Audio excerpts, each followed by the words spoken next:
Good evening. I call to order the business meeting of the Cave Creek Unified School District Governing Board. It's Monday, December 13th, 2021, and it's 6 o'clock. Item 1.2, roll call. All 5 board members are present. Member Brown is here telephonically. So there is a quorum. Present from the leadership team, we have Dr. Monroe, Ms. Rodriguez, and Mrs. Scott. Dr. Jensen is absent. Item 1.3, formal adoption of the agenda. Is there a motion to adopt the agenda as presented? So moved. Second. Okay. I would like to pull out 5.2, 5.5, and 5.10. Member Hatcher, I would like to pull out 5.7, 5.8, and 5.9, please. Okay, so to recap, we have 5.2, 5.5, 5.7, 5.8, 5.9, and 5.10 to pull. All right. So now we have a motion to amend the agenda. Is there a second motion? Is there a second to amend the accept the agenda as amended? Sorry. So moved. Second. Okay. All in favor say aye. Aye. Opposed? And Member Brown, how are you? Aye. Okay. All right. Thank you. The motion carries. The agenda is adopted as amended.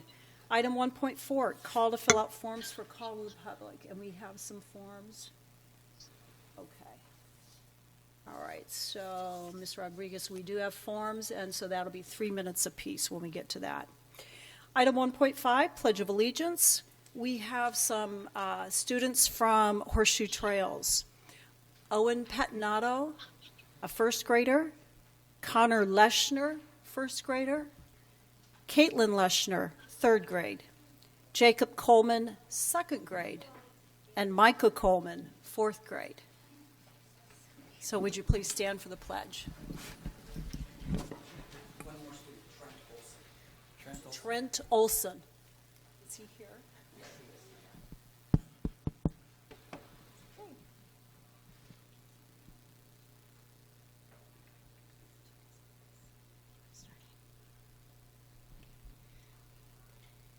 I pledge allegiance to the flag of the United States of America and to the republic for which it stands, one nation, under God, indivisible, with liberty and justice for all.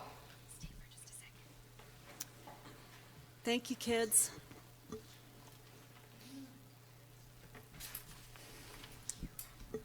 All right. Item 1.6. President's Report. I attended the Black Mountain, it was a community supply drive that they had out in their parking lot a couple weeks ago, and they've done that before, and I just think it's so nice that they collect for our communities. So thank you to the Black Mountain parents and students for doing that. I also attended the Horseshoe Trails Choral Concert, and I believe, and Mr. Petinato, correct me if I'm wrong, I think y'all said that that was the first time you'd had a concert since the beginning of COVID like that, where you had, yeah.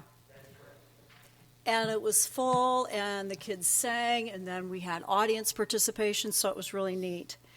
I also attended Cactus Shadow's drama presentation, Angel Street, and that was really exceptional.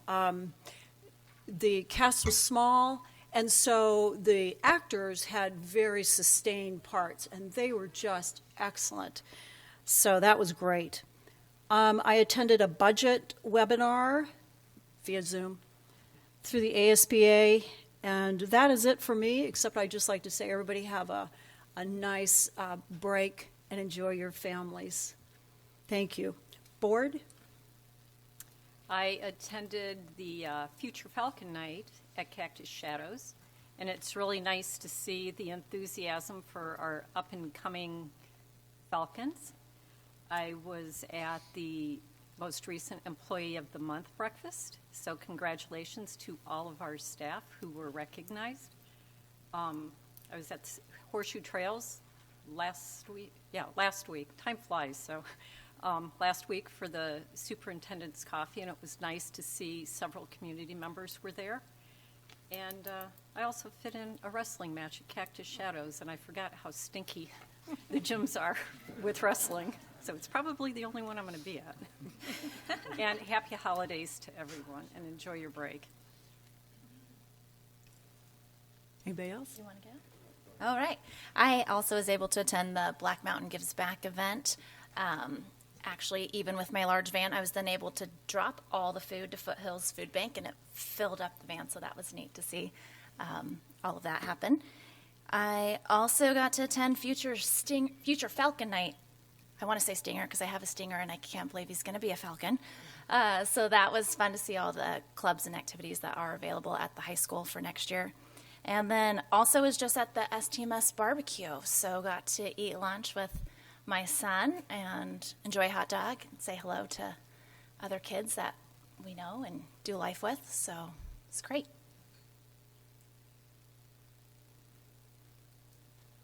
Member Brown, did you want to say anything?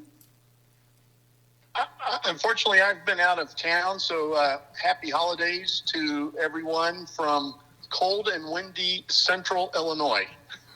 And I'm hoping to get back to Arizona in the warmer temperatures soon.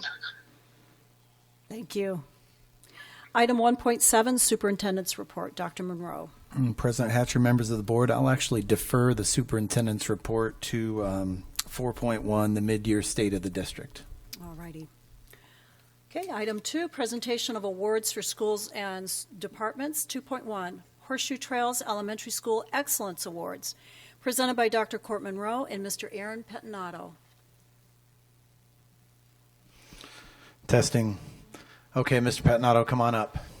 So we're going to recognize some excellent individuals from Horseshoe Trails Elementary School, and I've been told that this is like a legit surprise, right, Mr. P? We're going for it, okay. So the first person that we'd like to recognize is a staff member, and she's actually not here, but Mr. Pettinato assured me that she was surprised last Friday, right? She is enjoying the Cardinals game in very, very good seats. So she felt like she wanted to not go to the Cardinals game and come here, and Aaron talked her out of that, so she could be there to see the Cardinals win. But we want to recognize, we still want to read about her, Christy Skonecki, who is a staff member. So let me read this. Christy has been with us since 2012. She's the ultimate team player at Horseshoe Trails and for Cave Creek. She's always willing to step up and go the extra mile to help her special education team.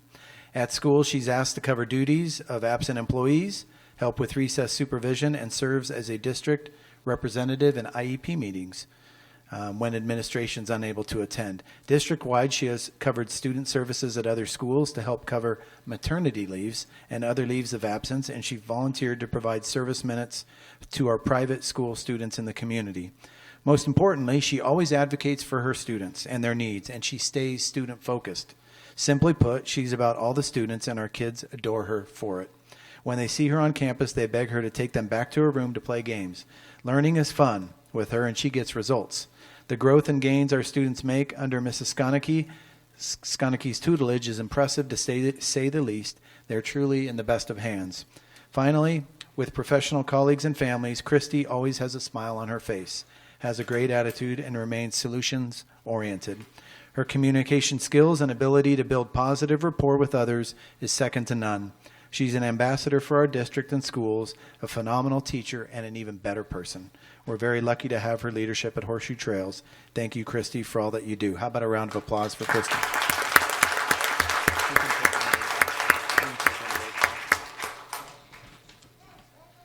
All right. We'd like to recognize Corey Coleman. Can you come to the front? Our community member, Corey Coleman. Come on up, Corey. It worked. It worked. Mr. P nailed it.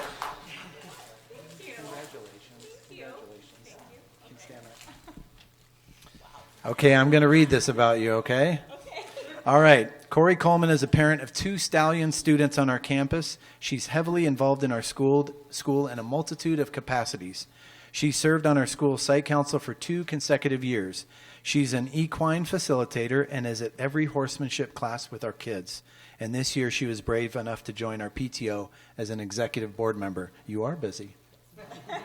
On top of her leadership duties, she also volunteers at school and helps facilitate learning stations in our primary classrooms. Mrs. Coleman is a mover and a shaker at our school, and she gets others involved. She's well respected by staff and by our parent community. Recently, her influence even extended to her husband, Brett, who filmed and produced a promotional video for our Finish Strong direct donation campaign. We might have to involve Brett a little more with the district. Corey is motivated by her love and commitment to her family and her desire to give her 2 beautiful boys the absolute best elementary experience possible. She's one of the HTES's, that's a tough one, Aaron. She's one of Horseshoe Trail's biggest supporters and is truly leaving her mark on our school. We don't ever want to take for granted parents and community members like Corey Coleman who make our school community so special and unique.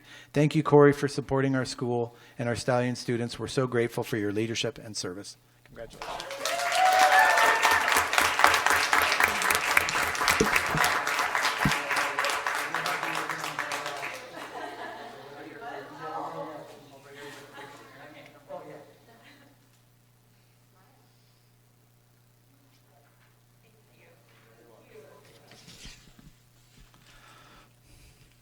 Okay, and I'd like to call up student Trent Olson. Trent, come on up.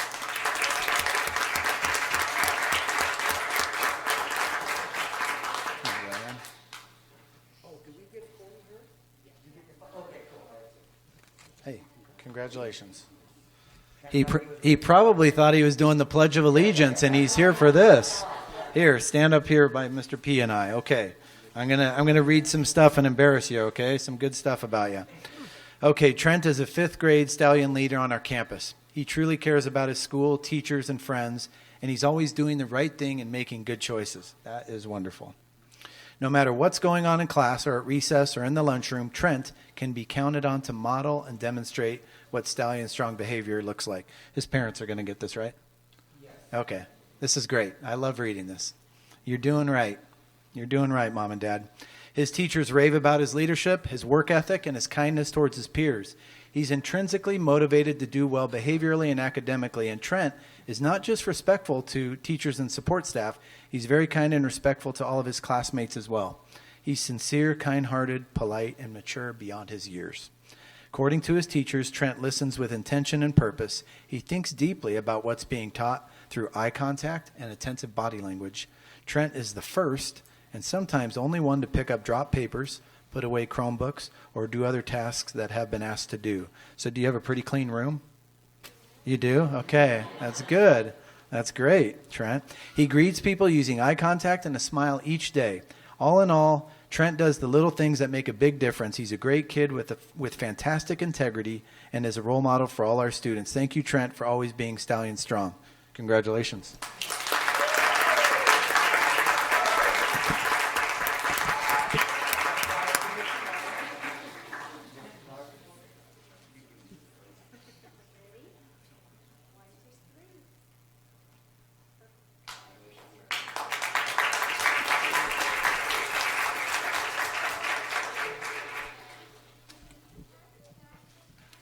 Thank you. Item 3, public comments. Since we have 3, I'll read the admonition. According to ARS 38-431.01H, governing board members may not discuss or take legal action on matters raised during an open call to the public. The only allowable responses a governing board member may make are, number 1, board member may respond if there is direct criticism of the board member. Number 2, board member may direct staff to look into a matter. Or number 3, board member can ask to have this item placed on a future agenda. Speakers need to be mindful of what they say when presenting to the board. Inappropriate comments could be considered slanderous. First speaker, Sharon Wood Okuska. Yes.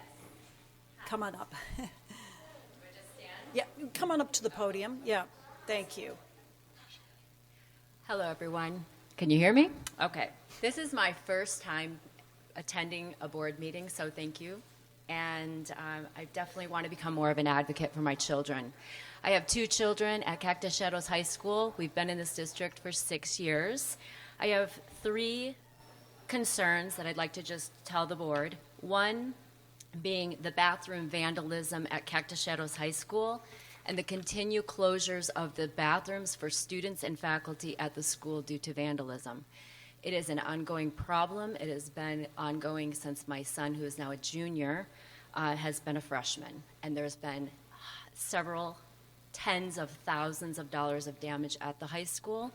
And it also underlies at the middle school that it happened there as well. And I'd like to just bring that to the attention to the board so we can address things further. I have gone to the school. I have spoken to the principal and the people underneath her or above. And I just want to make a notation to you all that it's a big problem for children who can't learn, go to the bathroom due to those types of situations. The second thing I'd like to ask the board is to look into a cell phone policy for our children. My junior tells me 4 out of the 6 classes that he attends on a Monday through Friday basis at Cactus Shadows, he learns academically 20 minutes out of the school period. Teachers are allowing the students to be on the cell phones, playing games, looking at other things, taking pictures, doing whatever they choose to do. That is not acceptable. We need to have a cell phone policy across our district. It was a problem in middle school. It was a little dabble at elementary, but it is an extreme problem at the high school. And I really want to address you to let you be aware of it. It goes to the point where there are people taking pictures of teachers in urinals, posting them on social media. It's out of control. I know we can't control Instagram and social media. However, we need to grab a hold of the problem because these children, our students, we need to somehow address it because it is not appropriate. To see teachers, faculty on social media trying to urinate at a stall is not acceptable, and kids see this all over and they might think it's funny, but as a parent it's not funny, it's unacceptable, and we need to have a program put into place. Bill Dolezal had a program at middle school. It was a park your phone policy. It worked. The teachers have to make sure they implement these policies. It is an ongoing, everyday problem at Cactus Shadows. The third thing and last thing I would like to address to the board is my constant ebb and flow of going to the school Monday through Friday, dropping off my children, and having to look at the dress code of children. That needs to be addressed with a code of conduct redone for the entire district schools. Thank you. Thank you. Member Brown, were you able to hear that, by the way? Yes. Okay. So anybody who comes to speak to the mic, if you can remember that it's not really easy for him to hear us. So if you just please speak up if you can remember. Thank you. The next speaker is Jalen Griffin. Hello. My solution would be put cameras in the bathrooms. That'll stop those kids. So my concern is I want to bring to your attention at Low Mountain 5th grade school in the classrooms, if they have a test coming up, they're told it's going to be a redo test. A redo test? Since that concerns me because the kid knows in advance he doesn't have to study. What's that do? And if he gets a certain grade, he gets to redo the test. What about the child that does well and studies and doesn't have to do that? I don't know where this came from. I don't know if the teacher is looking for, I want my grades, my class to look like it's getting better grades. Nothing against the teacher. It's the students, not the teacher, that's probably doing a fine job. Don't punish the students that study for the students that don't study. And you don't tell them in advance, oh, we're going to get a redo. To me, that's concerning. I grew up, worked myself really hard. I'm not that intelligent. I have a degree in chemistry and allied health. I got straight A's. I worked hard for my grades all the way through grade school through high school, knowing I had to take a test and do well. So you need to look into this and ask why they're telling students they can have a redo on a test. That's not teaching them good habits to say future high school, junior high, they may not get a redo test. So they've got to learn how to study and prepare for a test at any age. So I don't know if this has to do with SEL and equity and all this. No. Teach them to take a test appropriately. If they fail, then the teacher or the parent needs to investigate why that student didn't learn the topic for that test. Nothing against the teacher or the parent per se. Maybe the student didn't pay attention, they didn't study at home. I'm just saying I really want that investigated because I think it's inappropriate. There should be no redos. I never got redos, ever, in my career of going to school. So I just want to make you aware of it. I don't know if you've heard this, and shame on parents who haven't said anything because their kids are probably the ones that get redos. So it should be fair across the board. That's all I have to say. Thank you. Thank Happy you. holidays. Thank you. The last one, Kathleen King-Thorius.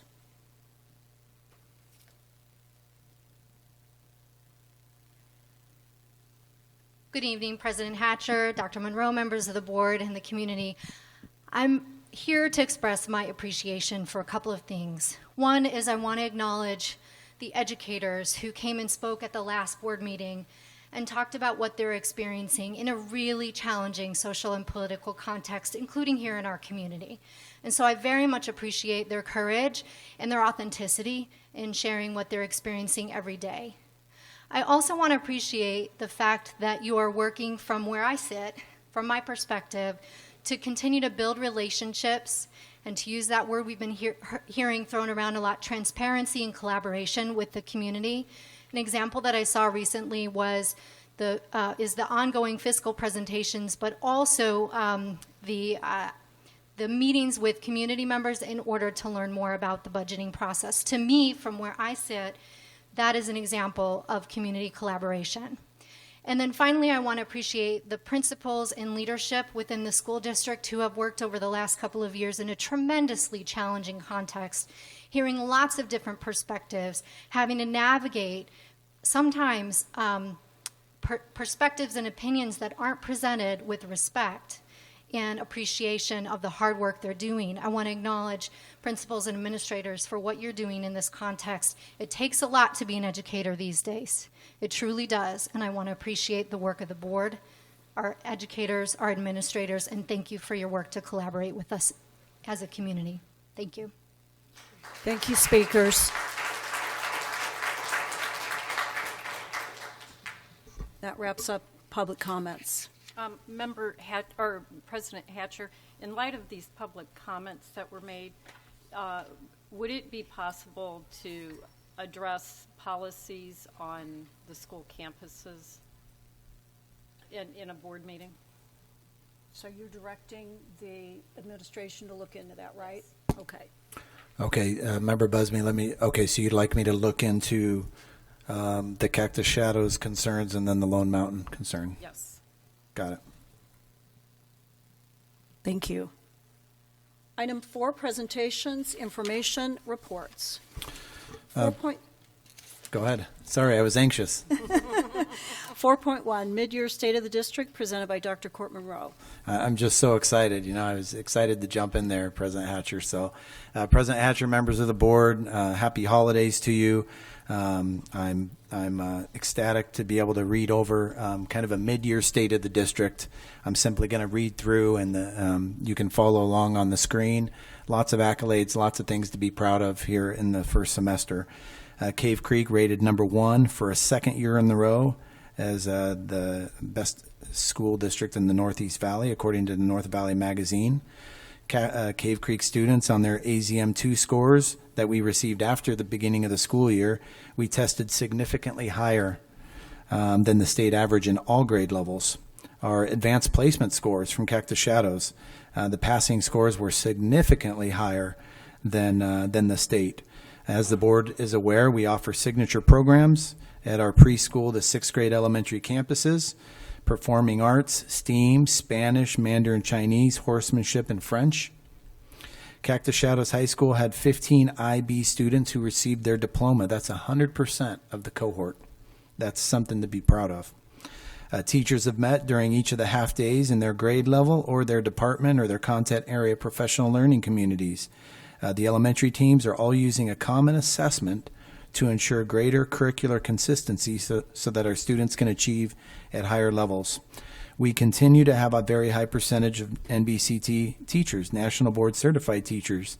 We have 19 of those. We have 9 teachers and administrators who also have their doctorates. I'm proud to say that we continue to save money on our utilities and our energy this school year. As you can see written down, our electricity usage, we saved about $21,000 there. Water usage, $58,000. Gas usage, about $2,500. Incentives total, which is essentially rebates, $239,000, $239,389. And our school facilities board, our building renewal grants awards total is $434,037, which is something to be proud of. We're finding ways to be efficient and save money, save taxpayer dollars. Our community engagement continues to grow. As you know, our schools have participated in the Kiwanis Marketplace Community Days on selected Saturdays. All our leaders participated in July in a school event, and each of our schools has a Kiwanis banner posted prominently outside to raise awareness of our strong partnership. Our strategic plan committee, which the board will hear more about in January, involved parents, students, community members, civic leaders, nonprofit leaders, and business owners from Cave Creek Carefree. I miss Scottsdale and Phoenix, so those should be on there. But they met multiple times in the fall to revitalize our strategic plan, which we will present to you at a later time in January. Our schools have partnered with the Foothills Food Bank to provide thousands of pounds of canned food this year. Many of our schools have even partnered with the Caring Corps. Each of our schools hosted fall events, which we're really proud of in this COVID environment, to build kind of a year of bounce back from feeling disconnected, such as a kickball tournament at Black Mountain, Patriots Day Parade, trunk or treats, storybook character parades, back-to-school bashes, etc. Our new One Team Victory Day, our inaugural event that involved over 200 exceptional students and student athletes from Cactus Shadows to build community and build relationships with our pre-K to 12 students, was a resounding success, and we look forward to continuing that next year. The Cave Creek Unified Flag Project, due to a partnership with local realtors, purchased flags for each of the sites in the district office to be displayed on patriotic holidays and significant dates. We had district-wide Patriots Day event, Veterans Day, and Constitution Day events planned that included students, parents, and community members. Our fall business partner breakfast had close to 80 guests. This was the first that we've done while I've been here of this kind. I know that there's been similar things that have happened previously. We have 114 students involved in our Superintendent Service Challenge. Our superintendent councils have a total of 53 members. Some more notables. The CCUEF Grant the District provided 15 grants to our schools for a total of $25,000 to our teachers. A few of our teacher recipients are here in the audience. This school year to date, Kiwanis has given out 7 grants for a total of $66,508. Cactus Shadows currently has 59 EVIT students, 624 students enrolled in one or more CTE classes. We have a lot of sports accolades from Cactus Shadows. Our girls golf team was 3rd at state. Boys golf had 2 individual golfers qualify for state. Swim and dive finished strong at the state tournament, and we had a state champion, Madeline Bachmeyer. Our girls volleyball team, as the board is aware, were semifinalists for state. We took a gold and a silver medal. We had 2 winners at the Unified Special Olympics golf tournament. Our boys cross-country team placed 8th at state, and the girls team placed 6th. And our Cactus Shadows High School football team, they qualified for the first round of the state playoffs. Not to be outdone in Sonoran Trails and the North Valley Middle Level Conference in Deer Valley and Cave Creek. For cross-country, our boys took 3rd place, and our girls were champions. For volleyball, every one of our teams made it to the finals. The 7th grade boys team were champions, as well as the 8th grade girls. And subsequently, the 7th grade girls volleyball were runner-up, and the 8th grade boys volleyball were runners-up. Cactus Shadows High School has a National Merit Scholar finalist, and Desert Schools Academy has a French intern with support from the embassy. As the board is aware, some challenges and opportunities that we're facing, that we faced for a while: lack of funding from both maintenance and operations and capital. We continue to strive to increase our enrollment through showcasing our wonderful schools, teachers and programs through various marketing efforts, recruiting and retaining effective and high-quality teachers and classified staff. Finally, as you can see, some of our future endeavors and opportunities, we need to find long-term and sustainable revenue streams. We must pass a capital bond and/or maintenance and operations override in November 2022. The last bond, we lost by 751 votes out of 22,000 cast. The last override passed was in 2007. And I mentioned about the bond. Prior to that, the last bond passed was in 2014. We are the only unified school district in Maricopa County that does not work under a current voter-approved override and/or a bond. And finally, we continue to strive to improve salaries and do what we can in being creative so we can attract and retain and support all of our staff. Very proud to read some of those things for a mid-year report, State of the District. President Hatcher. Are there any comments or questions for Dr. Monroe? Okay, thank you. Item 4.2, 2022-2023, 2023-2024, 2024-2025 school calendar presentation, presented by Mrs. Nancy Scott and Mr. Bill Dolezal and calendar committee members. President Hatcher, members of the board, community members, Mr. Dolezal, myself, and the calendar committee members will present the 3-year calendar recommendations. The committee has met on September 8th to review various calendars and legal requirements. The next meeting was on September 27th, and it was agreed to recommend 2 calendars, and the committee began working on the different versions. On October 20th, the committee met with the Superintendent's Community Council for input and feedback, and we began working on information to be added to the surveys. On October 27th, the committee met with the Superintendent's Student Cadre for input and feedback. On November 4th, the committee met with the Superintendent's PTO Council Presidents and Principals for additional input and feedback.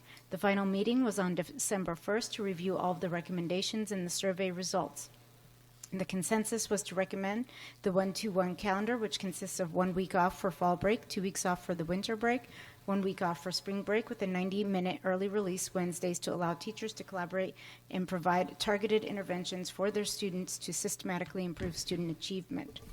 We'll be asking in Board Agenda Item 7.1 for you to approve the 1-2-1 calendar. First of all, I would like to please ask the calendar committee members to please raise your hand. And if you could please give them a round of applause. I just want to say thank you to this wonderful committee. They have spent over 20 hours working together and taking in the input from all of the committees that we met with and the survey data, reading all of the comments, all of that to come up with this recommendation. So I just want to say thank you for taking that time. I know it was away from your families, but we appreciate what you are doing for our students. Mr. Dolezal, take it away. Good evening, President Hatcher, members of the board, Dr. Monroe, Cabinet. I am Bill Dolezal, currently the proud overseer, coordinator, facilitator of the CCUSD Calendar Committee. It was truly an honor for me to work with such people and to get their input, energy, and excitement and enthusiasm as part of this project. These are all of our members. Marion Bauer, some of them are here, some of them aren't. All of those here will be speaking with you as part of the presentation to go along with what I saw was a great process and everyone getting a chance to be involved. Marion Bauer, both a teacher and a parent. Tendell Collentine, an administrator and parent. Andrew Cupo, teacher and CCEA leader.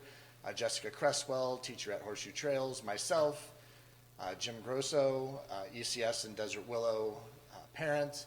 Amanda Haig, a DSA parent. Megan Lynch, DSA teacher and parent. Jill McLean, Sonoran Trails teacher and parent in the district and CCEA rep.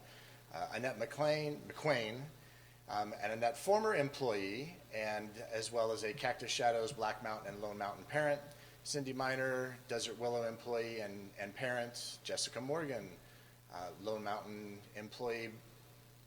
Matt Owsley, the Black Mountain principal. Jill Serino, Sonoran Trails principal and parent of 2 Cactus Shadows students. Nancy Scott, also with the district, and Lisa Stroman, parent of both the Cactus Shadows and Sonoran Trails students.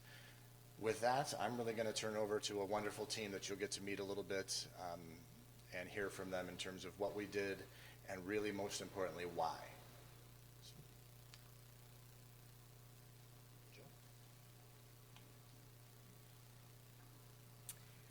Good evening, everybody. When we started meeting, there were a lot of legalities that we needed to look at. In order to meet the calendar requirements, students have to be in school for 180 days.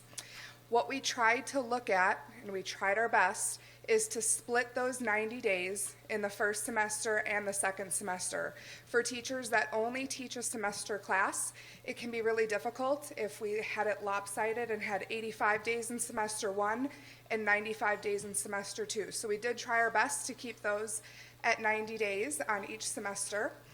There are also laws from the state that require us to be closed on certain days, and you can see those up there. For our holiday break, we can only have 10 school days off for winter break. So that dictated some of what we wanted to do as well. So a couple recaps. Of course, students need to be in school for 180 days, but according to teacher contracts, they need to be at school for 186 days. So there are 6 full days of work that teachers must be at school, but students will not be there. A lot of questions came up of, well, get rid of 2 half days and just give a day off. Unfortunately, we can't do that. So half days and early release days do count towards that 180 total days. So if we took away 2 half days and just gave 1 day off, we would have to find somewhere else in that calendar to replace that day. So it's important to know that those half days and early release days do count towards the 180 days.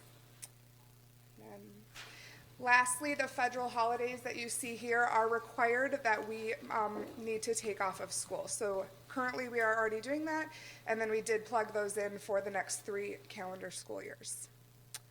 Jim.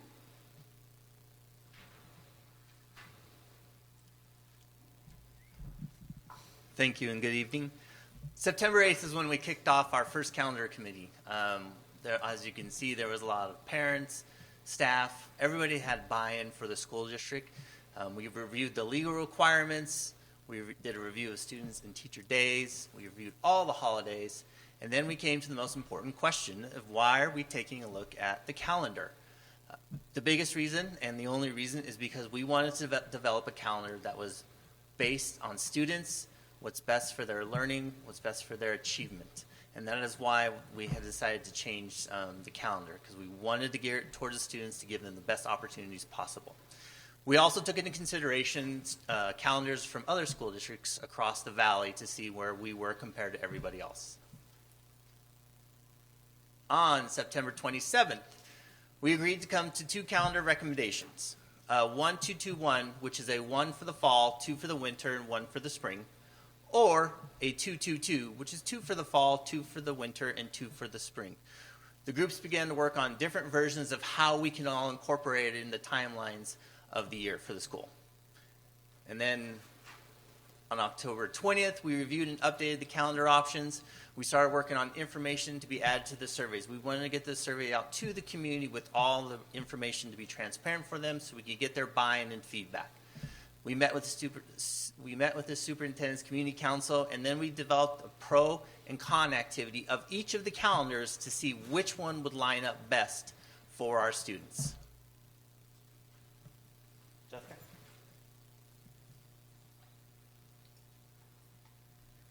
Our meetings continued on October 27th, where we talked about our data from our pro-con activity when we met with the superintendent's student cadre. We definitely wanted to make sure that the student input was also heard, and so we did survey the students, and we got to review their feedback from the community and the student activities, and the students did bring up some pros and cons that we didn't even think of ourselves, so it was great feedback to hear. We continue to review and update the calendar options based on the activities that we heard from the community members, the students, and the superintendent's cadre. And then we continue to update the survey to be sent out. On November 4th, we met with the PTO presidents and the principals, and we also did the pro and con activity on the calendars with them. We had a lot of different perspectives, And then our last meeting on December 1st, we reviewed the survey results and all the comments. All the members made their final comments on what they thought was best for CCUSD. And our consensus was to recommend the 1-2-1 calendar, which is 1 week of fall break, 2 weeks of winter break, and 1 week of spring break. And we also updated the 2023-24 calendar and the 2024-25 calendar.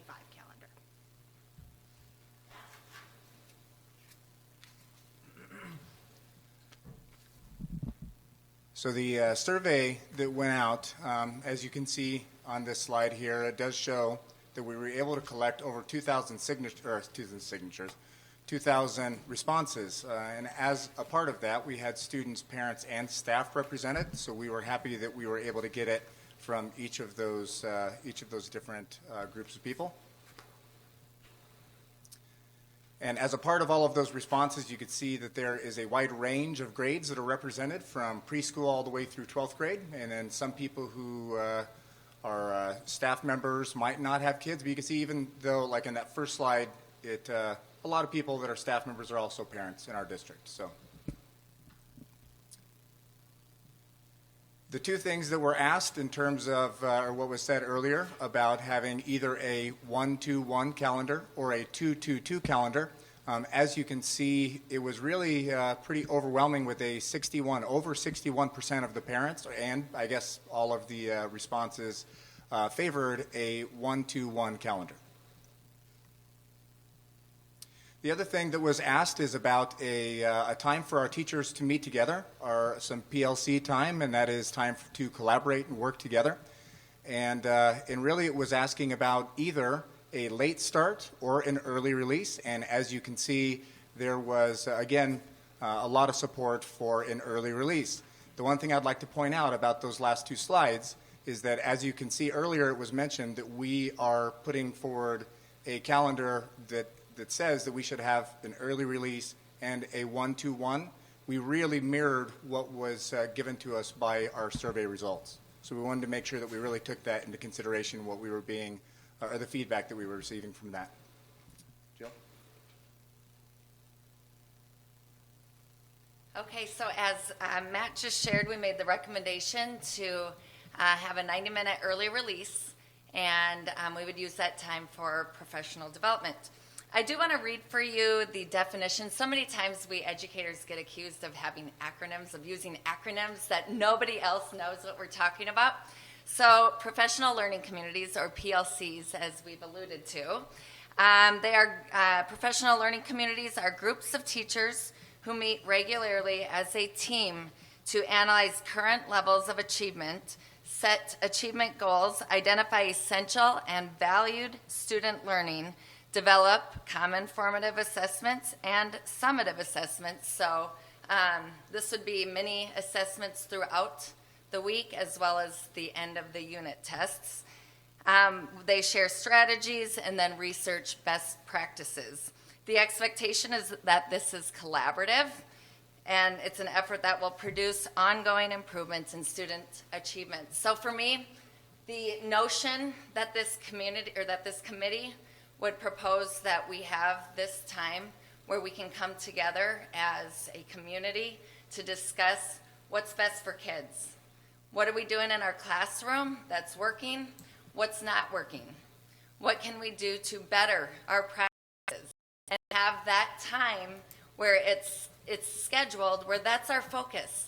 We create these agendas, and that is what we're focused on. It isn't all the other things that are going on. It's best practices. It's creating a plan. So if I'm a fourth grade teacher, the fourth grade team alone, this is what we're going to do. It doesn't matter what school you're at, or if you're in the secondary level, social studies department. Here's our next unit. This is what we're going to do for the next week. Let's talk about how are we going to make sure that our students have mastered this standard. And if they didn't, we're going to come back around next week and figure out how can we reteach. And how do we communicate this to our parents? So when you talk about reteaching, or when you talk about intervention, or you talk about they're already getting it, we got to do something else. We're having those conversations, and we're pulling our parents in as partners saying, hey, this is awesome. Every week we're coming together, we're looking at data, and we're making decisions with what is best for our students. So that kind of concludes what I wanted to say. Annette, it's you next. Good evening. My name is Annette Mclean. I'm a parent, and I was on the committee. We have 5 kids in the school district. We have 2 kindergartners this year. One is at our local zone school, Lone Mountain Elementary, and the other is at Black Mountain as an exceptional student. We struggled with the decision to send our daughter to Black Mountain for the program that she's in because she would be separated from her siblings. But then it was explained to us that the kindergarten teachers would all be meeting together frequently, and she would be on the same path as our other kindergarten student, which gave our family consistency, and having the teachers meet together leads to future student success. So we, even though it may be hard on our family, we believe in the teachers getting together to give the best education for all of our children. Thanks. Hi, I'm Andrew. One thing I wanted to talk about, I am one of the co-presidents of CCEA, and something that I hear a lot of from teachers is the stress and the struggle of not having time. Not having time to meet with their teams to talk about things that they need to talk about.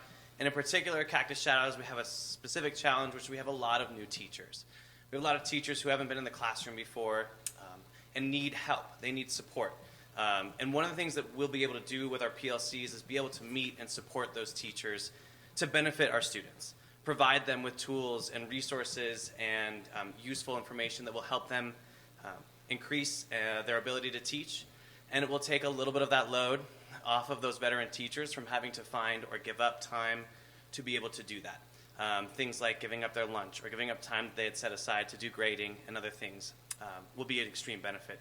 So while it sounds like not much time, 90 minutes, is an extremely invaluable time for teachers that's built into the schedule to allow them to be able to meet, to talk, to plan, to support all the things that they need to, and find ways to increase student learning and be effective at that. So we're super excited, and teachers are really happy and excited to be able to do this in the calendar. So I'm going to pass it off to Lisa. Hello, board. Sorry. I wanted to talk about the whys, and this is important to me from my heart. Many of you know who I am, and I'm here as a parent on this committee. It was very interesting to be immersed in this project because I didn't know all of the specifics on the educational pieces that needed to happen. But what I see and what we see in our community is no different than nationally. Typically, we're looking at 3 times the disciplinary rates. The mental health community and trying to figure out how to help our students and figure out how to recover from an abnormal pandemic with an abnormal response from students is a very normal response as a psychologist to hear. But our kids are struggling with anxiety and depression and stress. And so the academic needs that they have and having teachers that can understand what their needs are is very important. So the whys were very specific when we were talking about this and what it was that they needed. And so the time and the calendar was really reflective of how do we get our teachers to understand, have touch points with our students, how do our parents feel supported, and how do we actually get the students the needs that they, the mental health needs that they can, and fix that calendar so that they had the support and the time to get those things met. So again, the students came first in this, and of course the parents' response was very important to us because we asked for their response, so we thought that was important to take in.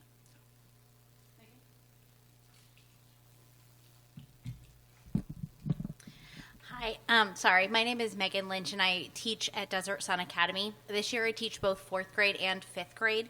And so the 90 minutes really became important discussion points for our calendar committee because this year we have been able to meet with that PLC team. But when we meet, we've met on half days, months apart. And this year I've only been able to meet with my 5th grade co-teachers. So even though I'm teaching multiple grade levels, and there are lots of us in the district who are teaching lots of multiple grade levels, or multiple subjects, we're only being able to meet with one of those peer groups at a time. So being able to add the consistency into our calendar of having that every week and not spaced out by months apart is really important to make sure that we are supporting the teachers who are teaching multiple grade levels or multiple subjects, both for their comfort and knowing they need what they need to teach, how they need to teach it, support in what they're teaching, and also that the students are having effective teaching, who have teachers who have communicated, with teachers who have a plan, with teachers who aren't just, okay, let's teach today. So that's really important. The second thing that I want to add here is that I'm also a parent in the district, and my child is at Cactus Shadows, and just this year alone has had his resource teacher shuffled 3 different times, and it's not even halfway through the year. So we want to make sure that this time is really used to make sure that the students who are with our teachers are really staying there and staying effective, that we're supporting our students, and that those students know the teachers are here to stay for them, the teachers are here to support them, because the more that we shuffle it, the less that anybody feels secure. So we wanted to make sure that those 90 minutes were really explained as to what the teachers were going to be using them for.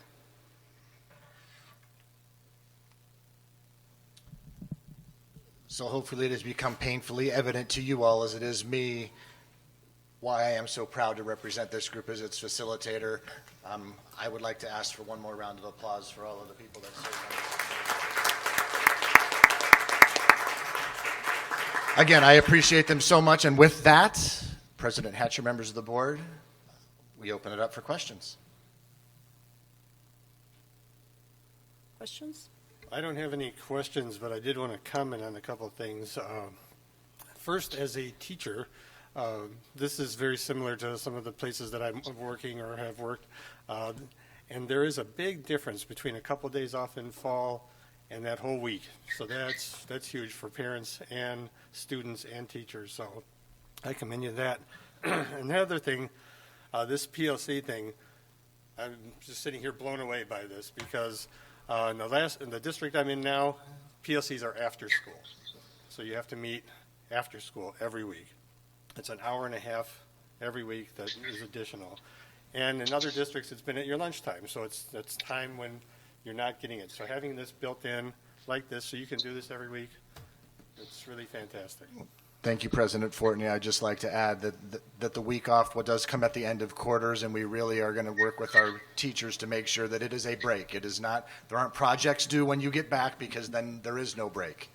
So that's a piece, and then how important the PLC time is to us. Thank you for that. Your questions? Yeah, I do have a couple questions for that 90-minute early release. For working parents, how does that work with transportation and what offerings will be available, especially for the elementary kids that can't be home by themselves, or any special need child at any age? Go ahead, and we can have Jim come up also. Okay. Well, Member Walker, thank you for the question. And another point of clarification is that while the students get out 90 minutes, the teachers will actually work their normal contract days, so that the actual PLC will go beyond just 90 minutes. Now back to the question that you asked at hand. We've been already doing some initial brainstorming with Jim Grosso, who's at ECS, for different opportunities, even in terms of athletics and things like that. We'd be able to work with our paraprofessionals to have them stay and not necessarily have to leave, so they can do study halls with those athletes or club members and things, so they're not having to go home to come back. In terms of transportation, transportation typically is 90 minutes earlier. Jim, do you want to talk about anything? I know you've started to brainstorm. I don't know that there's anything official that you've put on the books. Right. Unofficially.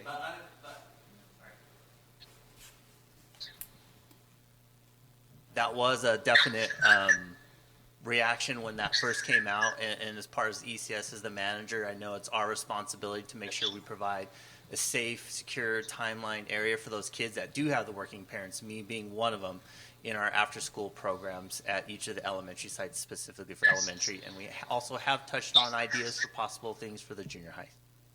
Okay. And for the special need kids, you would also do that with a paraprofessional? Yes. As a parent, I've never had ECS fulfill special needs ever, even summer camps. So that's Thank you, kind of member. Yep, concern. Member Walker, we've talked about this actually with Carrie McCulloch and Mr. Michael Arpinski about this, and specifically what we can offer for our students. And they were actually we had several special education parents as part of the community council that brought that up and gave us several different ideas that we're working through Carrie and through Michael Karpinski through ESS to ensure that we have different opportunities also for our exceptional students. So that we want to focus on all of our students within our campuses, and that was a big part of it, and that specifically also came through from the community cadre, from the community council. Okay. Do you have another question? Go ahead. No, well, I was just piggybacking off Yeah. your question. If ECS is going to provide support on these 90-minute early releases, is that going to come as an additional expense to parents?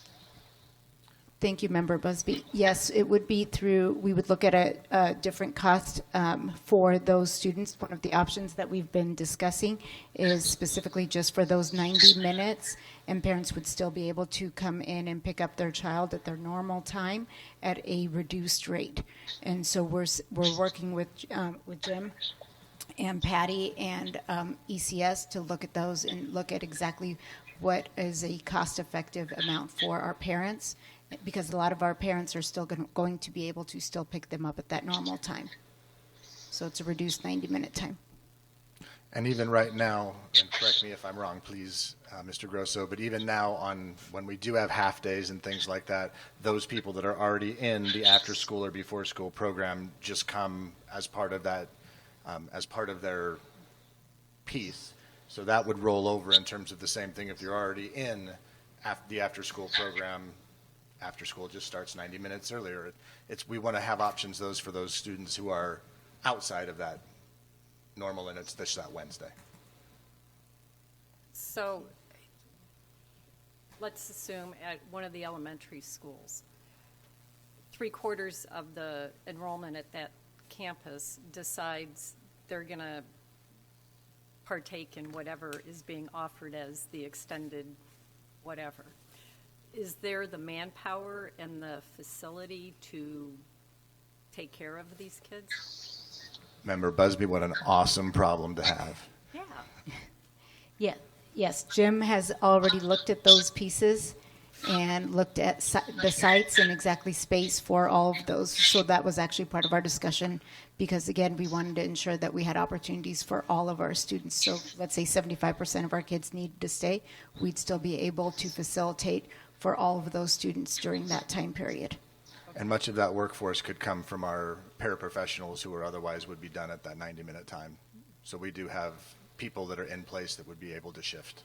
So how would this realigning of the calendar impact our budget? It wouldn't at this point with those pieces impact our budgets. We have the regular time piece or the regular early releases now, so it wouldn't be an additional piece on our budget. But with the early releases, there's 35 of them for the school year, if I counted correctly. So you're saying that the paraprofessionals who would otherwise be done, they'd still be on the clock?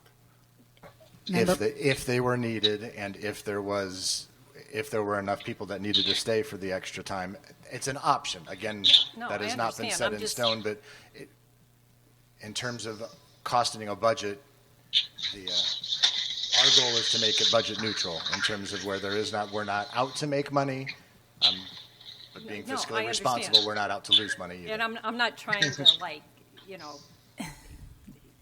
pigeonhole somebody. I'm just trying to get a full understanding because at some point somebody's going to ask me why, and so Absolutely. I need to have some answers here. No, But absolutely. going back to my original question, any idea what the additional cost might be? We can look at those specific pieces and get back to you, Member Busby, absolutely. But right now, because again, we don't know the amount of families that would partake in that, and remember that there's a cost also, so we would have to that offset some of those pieces because they are paying into the ECS price with the additional 90 minutes. One of the somebody that, and there were so many of you, and you all said such great things, and I can't remember who said what. One of you mentioned that there was teachers shuffling at Cactus Shadows. What did you mean by that? So my child had like a specific resource, like a case carrier, and then that his initial one left the school district, and so he was moved to a different case carrier. And then in terms of evening out who had the caseloads, he was moved again. So it's been consistent, like he knows all of those teachers, but it's been, you know, within the first quarter, he's had different people every day who he's responsible, or sorry, not every day. He's had different people within that time period who he's responsible for checking in with. Okay, thank you. I only have one last question here. There's 35 days that there would be early release, 90 minutes. So that's 52 and a half hours of teaching time. Now, at the beginning, it was clarified that this is what's in the best interest for our kids. And I am totally 100% on board with giving teachers time. I see what you do, and every year I am more and more blown away by how you guys are all such amazing time managers. You're doing all of this work to help students, but you're taking away 52 plus hours of instruction. So isn't that going to create more stress for you because you now have less time to get all of the instruction in? Help me understand this. Member Busby, let me give you the first number to think about is by reorganizing what we're doing, we're actually taking away 2 8-hour days and 6 3.5-hour days. So you're talking about 3 times 6, 18, 21 plus 16, 37. So we're actually going from 37 to 53, if that's the, and I think your math is correct. So when you look at, yes, we're having all this time, there were 2 full days during the school year that are no longer going to occur for teacher professional development. The 5 are up front and 1 is at the end. So that's 16 hours that we get back, and then 6 3.5-hour days that were the kind of random early releases that were on sometimes a Wednesday, sometimes a Thursday, sometimes a Tuesday. So that was actually, that again adds up to 21 hours of that. So it's not as big a hit when you actually go, okay, we've taken out this 16 hours and 21 hours and we're replacing it on a regularly scheduled Wednesday. To answer your question in terms of lost instruction time, I'll turn it over to a teacher that wants to get up here. But having that time to collaborate with students, actually focus and look at data with purposeful and accountability built in, actually streamlines, organizes your work, sends someone better after meeting with a group of 4, 5, 6, 7 colleagues, sends them back into a classroom better prepared, more organized, more ready to go, and with common assessments and those things, we are absolutely confident that it will produce better results. And we're also very well aware, and I'm going to quote Jim on this one, in the last meeting, that we need to show you the money, and not this kind of money, but we're very well aware that this calendar does put onus on us to show us that, yes, we've said this is what is best, and now we need to go prove it. And I am very confident that we have the professionals in this district as teachers that will absolutely do that. Okay. Did I answer your question? I think there's still May I interject here at this? Yes. With that answer? Go ahead, Member Brown. On some of the existing early release days, those days are used for parent-teacher conferences or final exams. So some of those half days, or excuse me, early release days aren't necessarily available for, or have not been available for any collaboration or meetings because we're doing exams or conferences. Member Brown, great question. I really want to take the time to make a distinction between a 90-minute early release and then a half day. Currently, we use those terms simultaneously and interchangeably with the schedules that we have now. So this calendar still has half days, the last 3 days of the semester for secondary finals at middle school and high school. Those are half days. not early releases. Those are half days. Parent-teacher conferences has that same thing. Okay, so half days, we are really going to do a better job at communicating and drawing that line in between what is an early release and then what is a half day. So Member Brown, the numbers I gave earlier, I was relating to the 6 what we call half days now that we use for professional development and PLC time, and the 2 full days. The half days that are built in for finals and for conferences, you'll still see those in the calendar. Okay, while students are on campus, the current district calendar, there's really only 3 full professional development dates.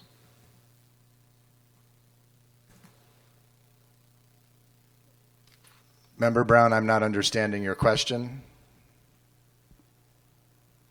Well, if it's a full professional development day currently, there's no school. That's a day off for students. Correct. And in the current calendar, the 21-22 school year, there's really only 3 of those type of days in the calendar right now. Correct. Actually, Member Brown, I believe there's only 2. While students are on campus. Those 2 days, There's Member the Brown. 19th of October and the 22nd of February. Member Correct. Brown, those 2 days, students are not on campus, and we do not count those days towards the 180 instructional days. Correct.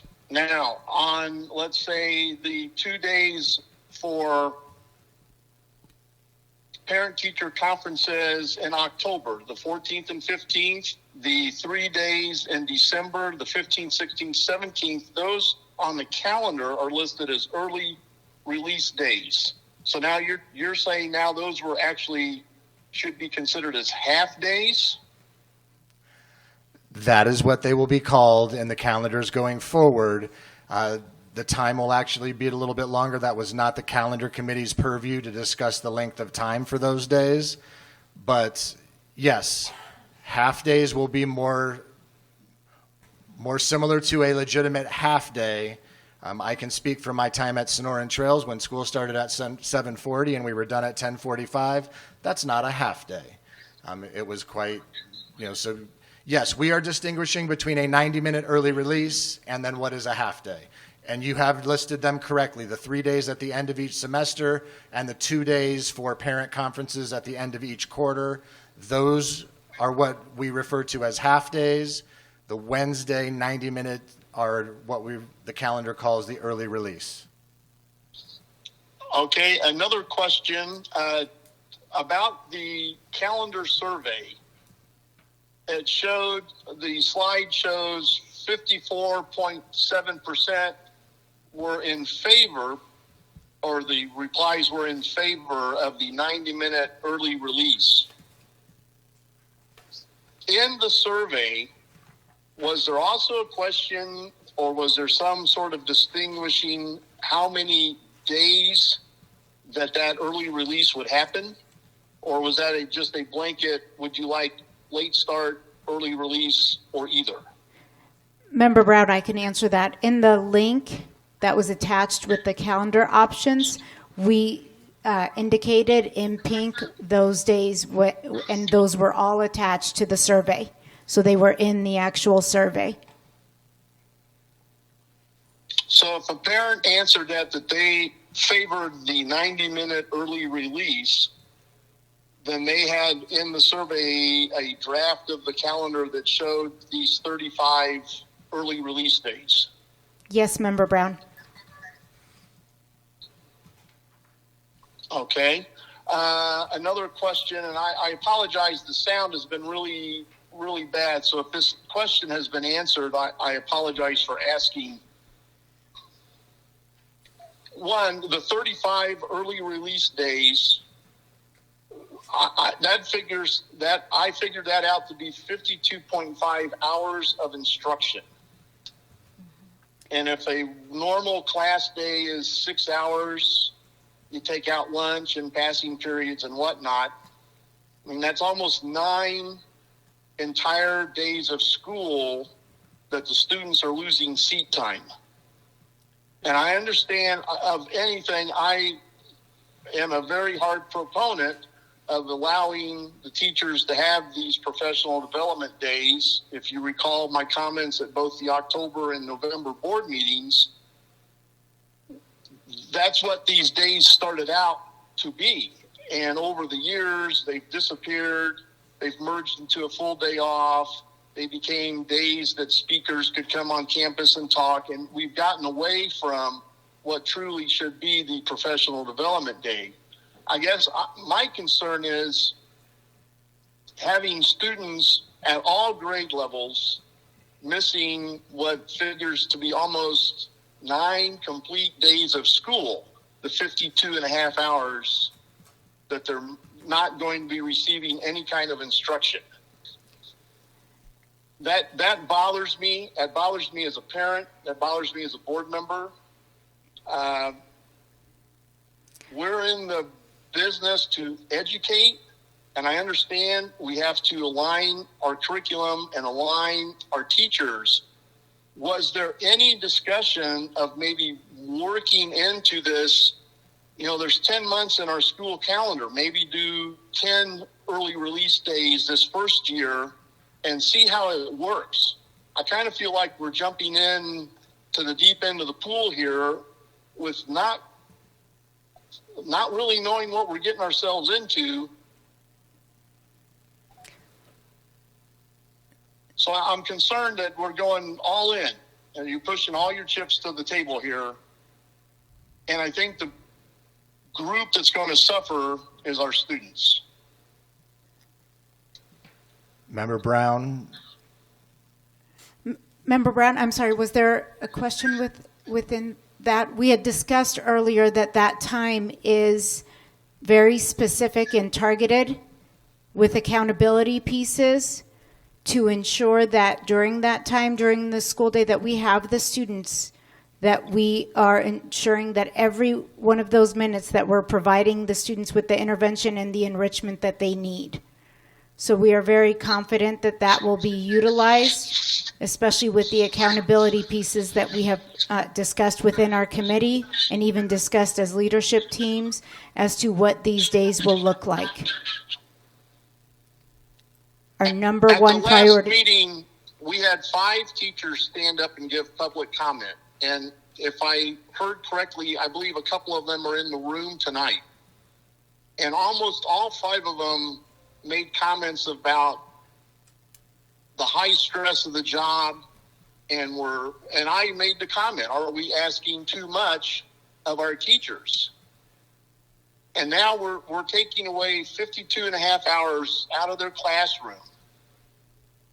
How is that? It's going to be tough for some of our teachers then to turn that around. Yes, it's nice to have that collaboration. I understand that. But then we've put all that pressure back on top of the teachers and more now because we're tasking them to educate 52 hours less in the school year. And that I understand the need for the collaboration. Like I said, I'm a proponent of that. I made those comments at the last meeting or October meeting. But maybe if we'd have worked into that 35-day number, if we'd started with 10, which is 1 a month in our school calendar, and see how we can improve on that number and see if we're really getting improvements for our student achievement because of this collaboration. Yeah, let me just chime in, Member Brown, because I know you're having a hard time hearing, but what was the hour difference? Remember, was it 16? 52 and a half hours, and then you did some quick mental math, which was what, 38? Yeah, correct. So, about 16 hours difference, really, Member Brown. And to respond to your concern, obviously teachers were part of the survey. Teachers were members of the committee as well. But so it really, when you equated calendar to calendar, if I'm understanding it correctly, it wasn't 52 and a half hours. It ended up being 16 and a half difference. still ensuring that we meet the law in terms of required minutes at every grade level for instruction. So, each different grade levels have the minimum amount of minutes that have to happen every year, or hours, and we would still hit all of those. But there's no doubt, President Hatcher, members of the board, that the survey is definitely a change that the calendar is a change. However, we feel very strongly, and I appreciate the committee's work, that it will be great for kids on very many levels, not only academic student success, but their mental health. As a side note, we can also help support our teachers in their mental health and help them to work together, to not work harder, but to work smarter. So when you work with a group, you can do your job a lot easier, and I think teachers appreciate that. Being a district that has some grade levels or departments of one teacher, they're kind of on an island, and so we need to have structures and systems in place to support them, and I think this calendar does that. However, as has been noted, there will be a loss of some classroom instruction hours for the students, but it will not be at 50-something hours. It would be at 15 or 16. We believe that the dividends would definitely pay off with that. Just another comment. This is going to happen every Wednesday. So at the elementary schools, if Wednesday is a specials day and Wednesday afternoon we lose 90 minutes of class time, what happens to those specials? Do they now become easy prey on the chopping block to get rid of band and art and PE because, the kids aren't in school on Wednesday afternoon, so why do we have specials on those days? Member Brown, that we haven't discussed anything being chopped off. We would still be looking at incorporating that. So specials would still occur as needed and as usual. And Member Brown, I would say as a former elementary principal, when I did have a schedule where there was a weekly early release while I was in Mesa, we abbreviated the specials on Wednesday, and then there was a second special time that they had during the week so that it was equitable. But that was just me as a principal being creative to ensure that they got the time. So on Wednesday, maybe the special was cut down to 20 or 25 minutes. We picked up that 20 minutes elsewhere in the schedule during the week so that those kids weren't shorted by just having it on Wednesday. And again, I think there's a large difference between a 90-minute early release and a 3.5-hour half day that we're talking about now. So those are two different things that happened this year. Being out at 10:45 at a middle school, 3.5 hours before you normally would get out, that takes a large chunk out of some type of specials rotation and things like that. Again, I do believe in another committee or another time it'll be brought in terms of what half days may look like and things like that. But to answer Member Brown as well, talking about kind of dipping our toes into these things, our K-8 teachers have dipped their toes in these things this year, and they've realized the benefit of starting to meet as PLCs and talk. And if you were able to hear, again, I know it's difficult, but if you were able to hear, especially Megan talking about being the only person at her grade level, these times are critical. And the fact that they only get to have them once every month or longer makes it really difficult to do data cycles, makes it really difficult to inform instruction, to put in interventions for those students in a timely manner. Is there was there some sort of, how did Wednesdays become the day of choice on the committee? Member Walker? One of the things that we looked at, we discussed different options when we looked at the 7 different calendar options, and that included all of the districts around us, plus some other districts within the East Valley, and looked at exactly which calendar had with the early releases, which ones would be more beneficial. And if you want to kind of elaborate a little bit more on that piece. Right, and thank you, Member Walker. Seeing other districts, Peoria is on a Wednesday, some other ones are on Wednesday. Deer Valley right next to us happens to be Friday. Looked at all of those, actually called some people in Deer Valley and asked them the why behind that and what they were doing. brought back the information. They notice a very large drop-off in attendance, both from a student and a teacher perspective, on Friday's early releases. It's let's start family time. And again, I'm not blaming them, but they've noticed that trend. They're actually re-looking at it. They're looking at investigating their calendars as they sit and moving that. And again, if this is to be student-centered, which is what at our core, then it's not about getting some time off on a Friday that you can start and feel good about taking the whole day off or something like that. It's about having time where you're still in school, you're still learning. Currently, right now, at Cactus Shadows on a half day, they don't see 2 of their classes. Okay, that's what this next group is going to talk about in terms of having an actual half day, where on these Wednesdays early releases, they will see every single one of their classes, not just lose 5th and 6th period, because that's what happens now at the high school. Every half day, they only go to periods 1 through 4. So thank you to my high school colleagues for bringing that up to my attention to remind. So again, I know we hear at one point that we may be losing some time in places. We're gaining it in other places. And again, I'm confident as we continue to look at what will that schedule on those other half days, we'll be gaining some minutes back in terms of those things. So. Okay, forgive my inability to totally wrap my head around this. So, at Cactus Shadows, students would get out on Wednesday, an hour and a half early. So that's going to be the last period and a half of school. Or I think every period's just going to be shorter. But, yeah, Member Busby, they wouldn't miss that. We just wouldn't go till 4th and a half period. We would shorten the classes. So instead of the classes being 57 minutes, they might be 45 minutes if I've done that. Okay. I mean, So take if 6 classes, divide it by 90, and you've So got the kid 15 that minutes each. has- So they'll be 15. The classes would be 15 minutes shorter in lieu of the current half days where you are not seeing 5th and 6th period at all on those days. I get it. Okay. Thank you.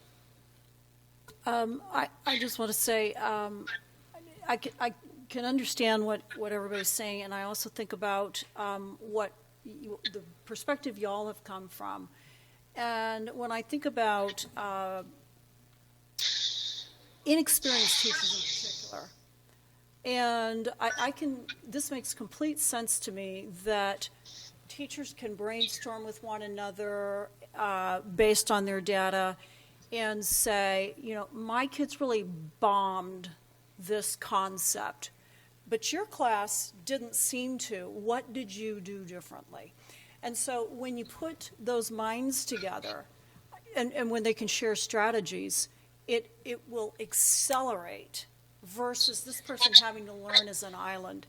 So what you've said makes complete sense to me. And as Mr. Dolezal said, then you'll have to come back to us and show us the evidence. So basically, what we'll be asked to vote on in a little bit is, do we risk it or not? Are we willing? Is the board willing to take that risk? The presentation that you've given us, are we willing to risk that? I would. I would be willing to take that risk, and because I believe that what we would be doing is setting the teachers up for success. And when you set teachers up for success, you set the kids up for success. So that's kind of how I view all of this. And I have to say, when this first came out, I didn't feel that way. I have to be honest with you. When I looked at every single Wednesday, I thought, in fact, I think I asked one of the questions to the superintendent, is every Wednesday necessary? But my thinking has changed, so I appreciate the presentation. Thank you, President Hatcher. And as far as taking a risk, we would not be here asking you to do that if there wasn't research, if there wasn't proof that has been in the pudding, so to speak, in other places and areas that have shown this is fundamental and vital to the success of educational institutions and moving the needle on kids. Well, somebody mentioned best practices, so I figured, you're not just sitting around thinking this stuff up, that you've seen the evidence for it. You read about it or researched whatever. So, yeah. But a couple questions regarding the back end or the front end. concerns I had at the beginning was who did the survey go to? I mean, I'm assuming went to everyone, or at least the attempt was made to get to everyone, realizing that sometimes things happen and, you know, it's possible that not everybody receives it. And then, secondly, how long was that survey available? President Hatcher and members of the board, we had that out for 15 days. Okay. And we also, it came to our attention that perhaps some family members might not have received that survey, so we did do an auto dial phone call and let everybody know that if they did not receive the email or they are not receiving our school messenger emails, to please email Jill.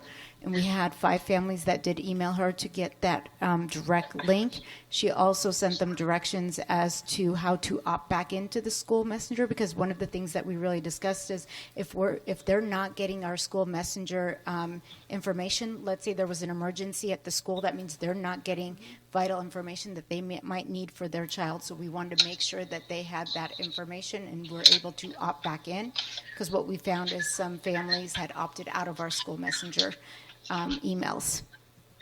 Yeah, and then my last comment is, it appears to be a really good survey in terms of response. I mean, this looks like a really large response, which is not typical. Is that what you've seen in your experience? President Hatcher, absolutely. If we're talking 2,033 respondees in the district, that is an incredibly large response. If you just look at employees, I believe it was over 60% of employees. And then parents, if we're talking almost 2,000 out of all of our parents. I was very pleased. We were very happy that many people actually took the time and to give us their feedback and share their thoughts with us. Any other comments or questions? I have another question. Office hours. Just one comment. I'm just looking at the 22-23 calendar. Was there or is there any concern? We have the 2 days at the end of September, which are tagged as half days, and that's going to be the K-8 teacher conferences. And then we roll into what's now going to become the fall break. So say we have students that their parent-teacher conferences are maybe on the 29th, and then families take off on the 30th. That's 10 calendar days that school is out. Is there any concerns about any loss of learning or high absentee in students or staff on those days, like on the 30th of September, where the people could get a head start on a long fall break? Member Brown, with those days, usually those days are usually blackout days on the staff side for parent-teacher conferences, and then again with it being a half day, if the parents wanted to leave early, they're able to leave that half day early, since it is an actual half day. They'd hit all of their courses though during that time. Ms. Scott, I apologize. I think I caught maybe every other or every third word. So I'm sure it was a nice answer, but I didn't really hear it. Yeah. I can follow up. Is up. there concerns in January, going back on Thursday the 5th, that families that have already made plans, long-distance arrangements, won't be back in town for that 5th and 6th, and we'll see a high absentee rate on those 2 days? Yeah, Member Brown, let me take that one, Nancy. You know, there's no perfect calendar, and there is always a risk. Parents will take their kids out of school to vacation at any time of year. However, I will say from past experience that I have seen parents be very faithful to those parent-teacher conference times in order for them to meet with the elementary teachers or the middle school teachers. But to answer your question and loop back, there's always a risk that people will take their kids out of school to vacation or what have you, but it is very typical of a lot of districts right before that fall break to have multiple early release days. I said it right. Or wait, half days, half days, to say have multiple half days where teachers can fit in all their parent-teacher conferences and hopefully not have it at a neck-breaking pace. But it works, and there's a lot of districts that have that roll-up right before the break. Is there a reason why it says K through 8 conferences and there's no 9 through 12? Member Walker, that was, and members of the board, that was actually one of the conversations that we had. And at the high school, we are not seeing the amount of parents attending parent-teacher conferences. And at the high school, what we, especially because their credits are involved, if there's an issue with a parent, we'd rather have the meetings much earlier than waiting the 9 weeks. And so we encourage all of our high school parents, because again, we've got credits involved. Waiting 9 weeks to have a parent-teacher conference is too late for any child.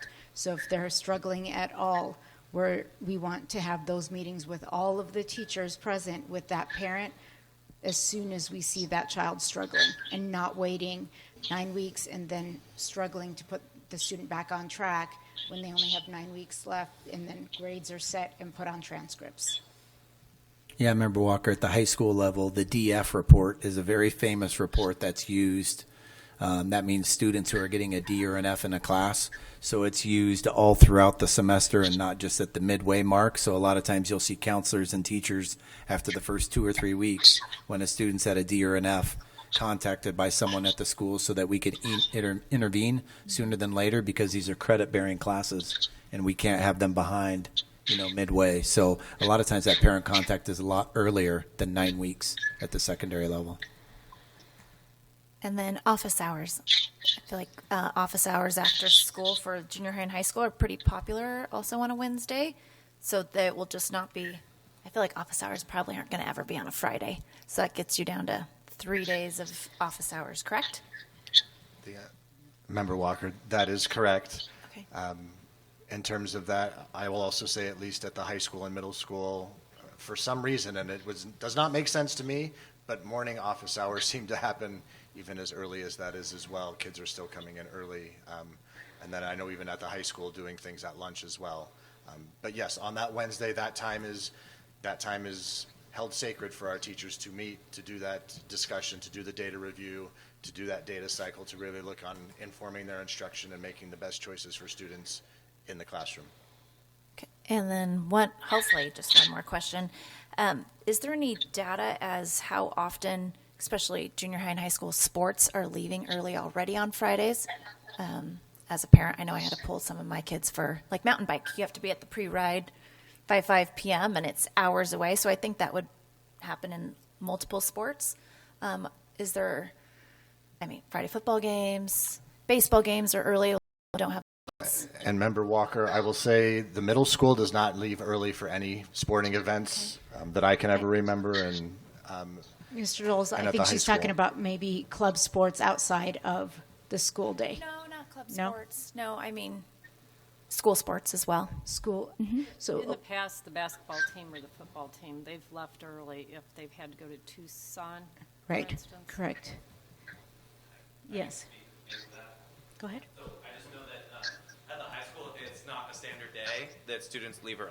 Okay. So as a teacher, I have a 6-hour class, and I have students who will miss Tuesday for baseball and Thursday for baseball, and then next week it's Wednesday and Friday. I think football is the only sport that has like consistent days. Friday Night Lights. Right. Yeah. Wednesday is freshman, Thursday is JV. So it's not consistent. Okay. So I don't know if that answers your question. No, that does. Thank you.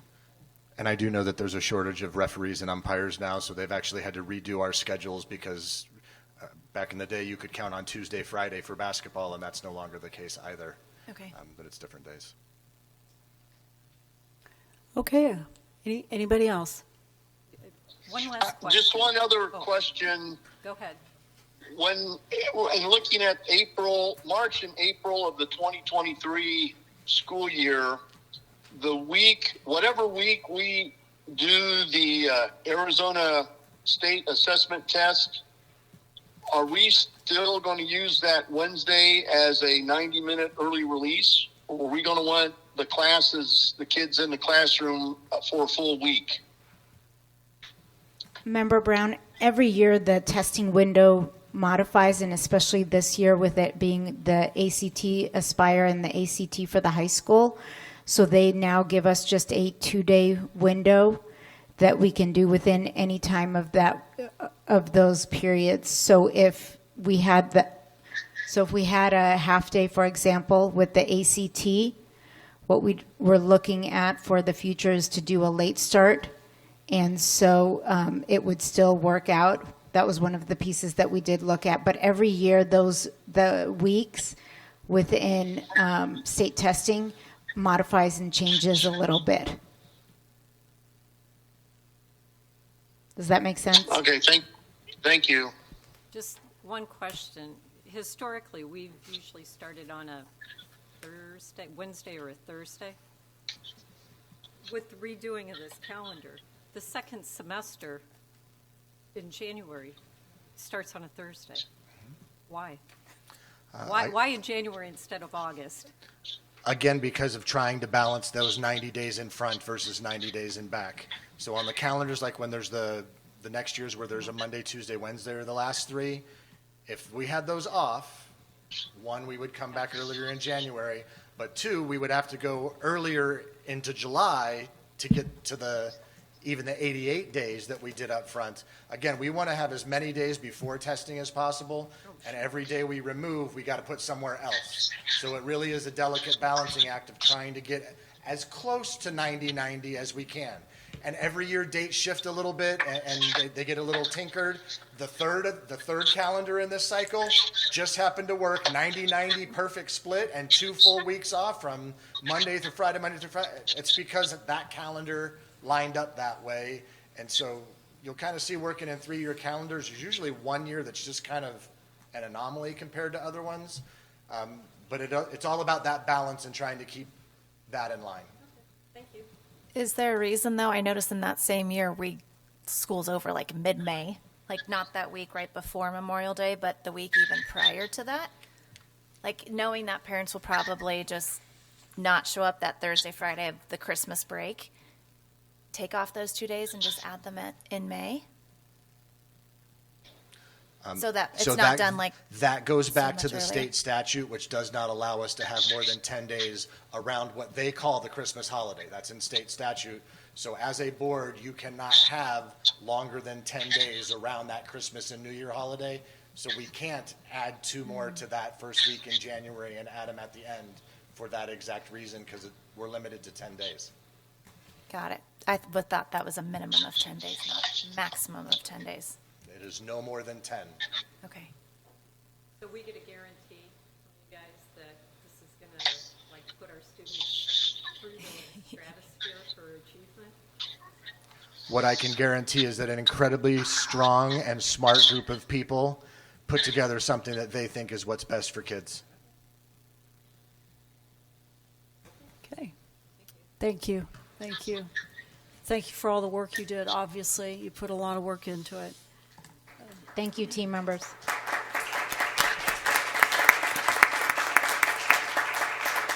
All righty. Item 4.3, Sonoran Trails Middle School and Cactus Shadows High School course catalog, presented by Ms. Nancy Scott, Ms. Jill Sereno, and Mrs. Sarah Barella.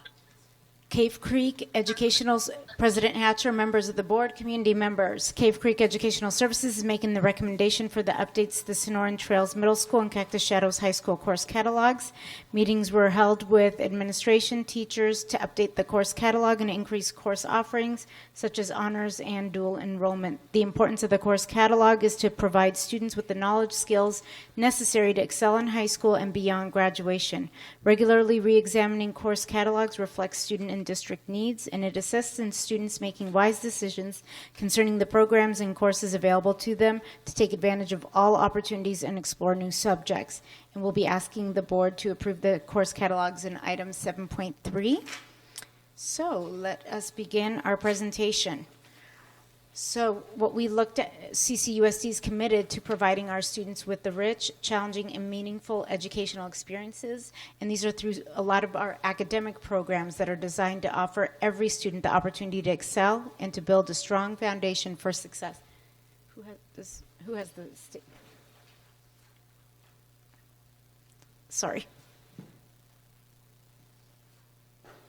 Thank you, Marcy. To build a strong foundation for success after high school. Just as a reminder, these course guides are an essential tool for helping our students make their educational decisions in conjunction with their parents, and that we're building the foundational skills that they need at the middle school, for high school, and then again post-secondary as we focus on college and career readiness. The high school course guide provides vital information such as graduation requirements, college admission standards, course descriptions, and requirements.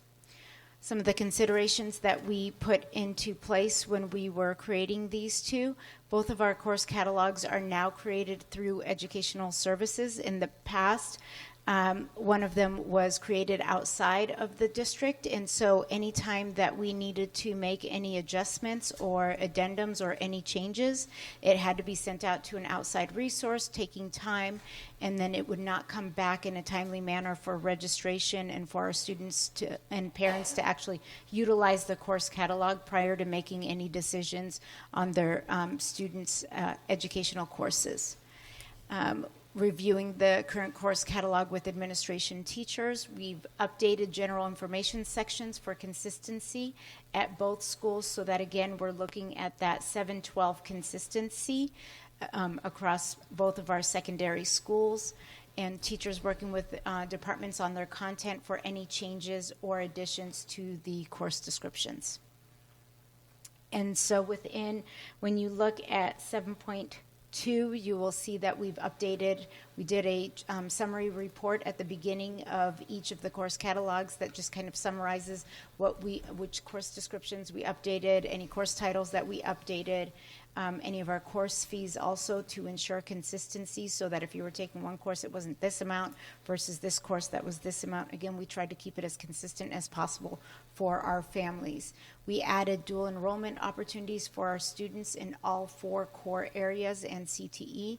This came truly from meeting with our students within the superintendent student cadre and meeting with our families to allow our students to have opportunities to leave high school with their associate's degree. I know as a former principal, I would have students that walked across the community college campus for graduation prior to even walking across our graduation, and they had already completed 2 years of schooling and received their associates. As a reminder that these are course offerings, not all courses are going to make due to enrollment numbers, so please keep that in mind, that just because it's in the course catalog there's not the assumption that it is automatically going to make. So next steps and kind of future steps, the course catalog, we will be bringing you the course catalogs on an annual process so that you can review the changes, and for both the middle school and for the high school course catalog. Again, our focus is is that our courses are student-centered and student-focused, and to ensure that they are college and career ready once they leave us and graduate from Cactus Shadows High School. We will be bringing you at a later time the EVIT addendum. We've reached out to EVIT. They have not completed that at this time. It has to go through their board policy with their course catalog changes. Once that comes back, we'll put that in as an addendum. The reason that we added number 4, also any changes approval for next year. This is common practice. If there are any changes that we come across, that we just bring to you in between course catalogs for example, between December now and December of next year as an addendum. And as a reminder, especially at the high school, and specifically to the high school, that any of our core classes that we create that are outside of the standard courses, they do have to be ABOR approved, which is the Arizona Board of Regents, so that they can count towards our graduation requirements, and so that the universities and community colleges can take them as core courses. And Member Hatcher, members of the board, let me jump in here as Nancy finishes up. This is very standard operating procedure, like in any district, to have the course catalogs reviewed and approved in December. The reason that is because in January we start registration. So we start registering at our middle school, late in the month, and at the high school. So having the course catalog there for our students and our parents is critical so that we can start our online registration. And so as Mrs. Scott has described to me, this process has been definitely embraced by a lot of our teachers, which has been great to have them be a part of this process with the courses and aligning the descriptions and some vertical alignment with our pathway starting, at the middle school all the way up to the high school with honors tracks. So I'm very happy about that, and happy that we can start this cycle and bring these things to the board. Like Mrs. Scott did mention, if you see it on a future board agenda, it's because there might have been an addendum from EVIT or another course that came to light. But as she emphasized, if 4 kids sign up for one of the courses in that, we have to make a decision very carefully on staffing, because the board knows all about the financial implications. Can we combine those 4 kids in another course, or do we just say, hey, that course doesn't fly? And so, but I'm really proud of the work that's happened. It's a product of our educational services and our departments at those schools, and Mrs. Sereno and Mrs. Barella. So, Nancy. Any questions? I don't really have questions. I just sense a theme this year, and it's quite evident there's a lot of intentionality behind what is going on. This business of trying to vertically align, I appreciate what the district is doing and the people who are doing the work. So thank you. Thank you. Any questions or any more questions? Let me just say one thing, Member Hatcher, really quickly, members of the board. I'm not a superintendent that's all about tracking kids, but I am about pathways. I'm about pathways for kids, starting in about 5th or 6th grade. And I'm about students having choices. And that's really important to me. And so I'm really excited about the things that are happening at both our middle school and our high school, which we can give choices very carefully without inflating the budget. Do it very carefully, where kids, their hands aren't tied, forcing them to do certain classes. We know we have to do core classes, obviously, but where they can have some choices and some pathways. And a parent can say, I want my 6th grade student to go through 7th grade honors and 8th grade honors, and where does that pathway take into the high school? So we should not put a glass ceiling on any of our kids. And so I think you're right, President Hatcher. We're trying to be very intentional, and nothing happens overnight, but we're trying to be very intentional about building pathways for our students to have choice so that they can be successful after high school. So I appreciate you saying that, because that's our intention. We're taking, what about Bob baby steps? What about Bob baby steps as we have choices for kids so that they can be successful? Okay, thank you. All right. We will move on. Item 4.4. I'm presenting it, so I'm just going to read it. Then I'm going to turn it over to Member Busby, because that's her item. The board is encouraged to submit questions regarding the board book to the superintendent before the board meeting. Generally, responses are provided in a Friday board update. Unfortunately, many of the board's questions never reach the public domain, leaving an unfavorable impression on our stakeholders. I would like the board to discuss ways to ensure transparency for our stakeholders regarding board member questions related to the board book material and the corresponding responses. Okay. Oh, go ahead. My whole intent for this is, over the course of time, a lot of our questions are answered ahead of time, but the people in the public, they don't see that.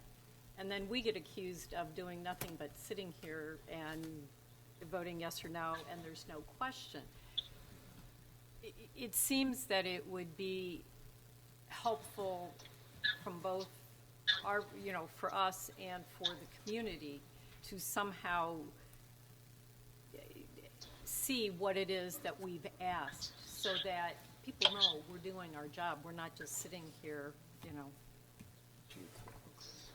So that was the whole genesis of why I wanted this on the agenda. So any thoughts on what we could do?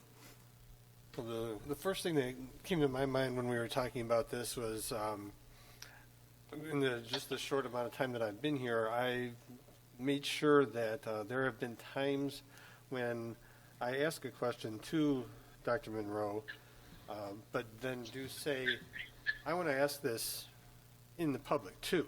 So that's been my way of being able to say, well, I have this question, he answers it, I get my answer, but I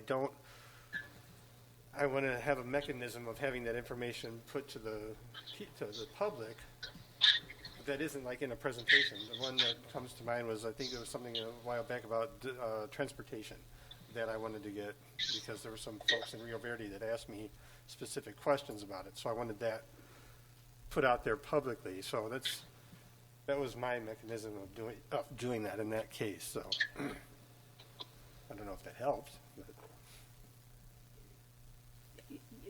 I mean, there are questions that I ask that I will then reiterate it during a board meeting.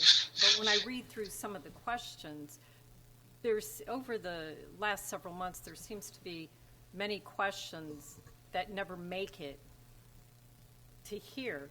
We get the answers, but nobody else does. And there have been times when people have asked me, well, how come you didn't ask? And I said, well, because I got the answer, and none of us are clairvoyant and know what somebody else is thinking. But, it came up today, transparency. Well, we don't have anything to hide. So whatever it is that we've asked, it would be nice if there was some way for the community to have access to those questions and those responses that were provided to us. And I don't know what that answer is. Maybe even especially when it comes to a legal answer. Some questions we ask, and it's like per ARS, blah, blah, blah, at the end. And it's like, okay, well, there's no reason to even discuss that. So whether there's common law posts that go out to the public. To demonstrate that we're doing our job is what's important. Because, we were all duly elected as representatives of this community. And you may come to a meeting and you may ask some questions. It may be a meeting where you aren't compelled to answer a question because we got an update and it answered all your questions. Shall we stop for a minute, just till you try to get connection? Let's stop. I think he's had a little feedback on his end. It's been making some interesting noises. Okay, you're back on speaker. Member Brown, we lost you. They stopped discussing it. Member Busby's talking. Yeah, it's been really tough. Like I said, I'm only really hearing every second or third word, so the connection's not good. Yeah, we've heard a lot of feedback on your end. Sorry. So let me just remind everyone to eat the microphone. Have it be really, really close, and we'll do our best to see if he can hear us. My whole thing is we get an email that has answers to anywhere from 1 to 15 questions. Mm-hmm. Can that be posted somewhere? I don't know. I mean, that's yeah, there's probably some, I'm sure, that would be open meeting law, but if it's just like per this law, comment FAQs that we could post. Of course, I'm not looking to make public anything that's specific to, an individual, but specific questions that relate to things in our board book. I mean, there were a lot of questions that were asked regarding the calendar. Some of them were asked, but not all of those questions were asked tonight. And I think it would be helpful to our community to be able to see some of the answers that will drive whatever our vote is on this. Yeah, I remember Busby and Mrs. McClellan is here also to consult if needs be. But in talking to some other superintendents, and he actually even made a call or two to the ASBA about this to see what other districts were doing, what became clear is people asking questions during the board meeting, because I was trying to find, are there other districts that post this Q&A, and I was quickly warned off of it because of potential open meeting law violations, because in posting questions and then having answers, and Jennifer, you can correct me if I'm wrong here, it could invite almost a discussion, if you will, which could violate the open meeting law. And so that's something we obviously want to be very careful of on this board. But, like tonight, I will assure the public that the board asks a lot of questions. Trust me, they do their research. There's a reason my hair is getting thinner. It's because the board is always asking very, very good questions, and they're cognizant of our taxpayer dollars, and they're cognizant of doing what's right for kids.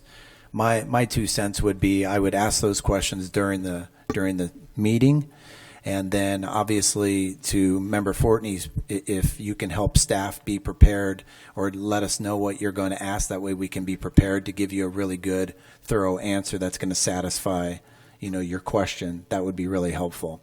We do record the meetings, as you're aware. We meet the requirements of the open meeting law. In fact, we go above and beyond because we record them and we take minutes.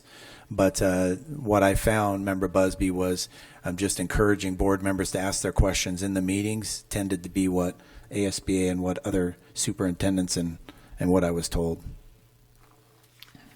So from that, I'm taking when Friday or like today, we got a list of questions or answers to questions from whomever asked them. So the ability for that to be accessible to the public is a no-go?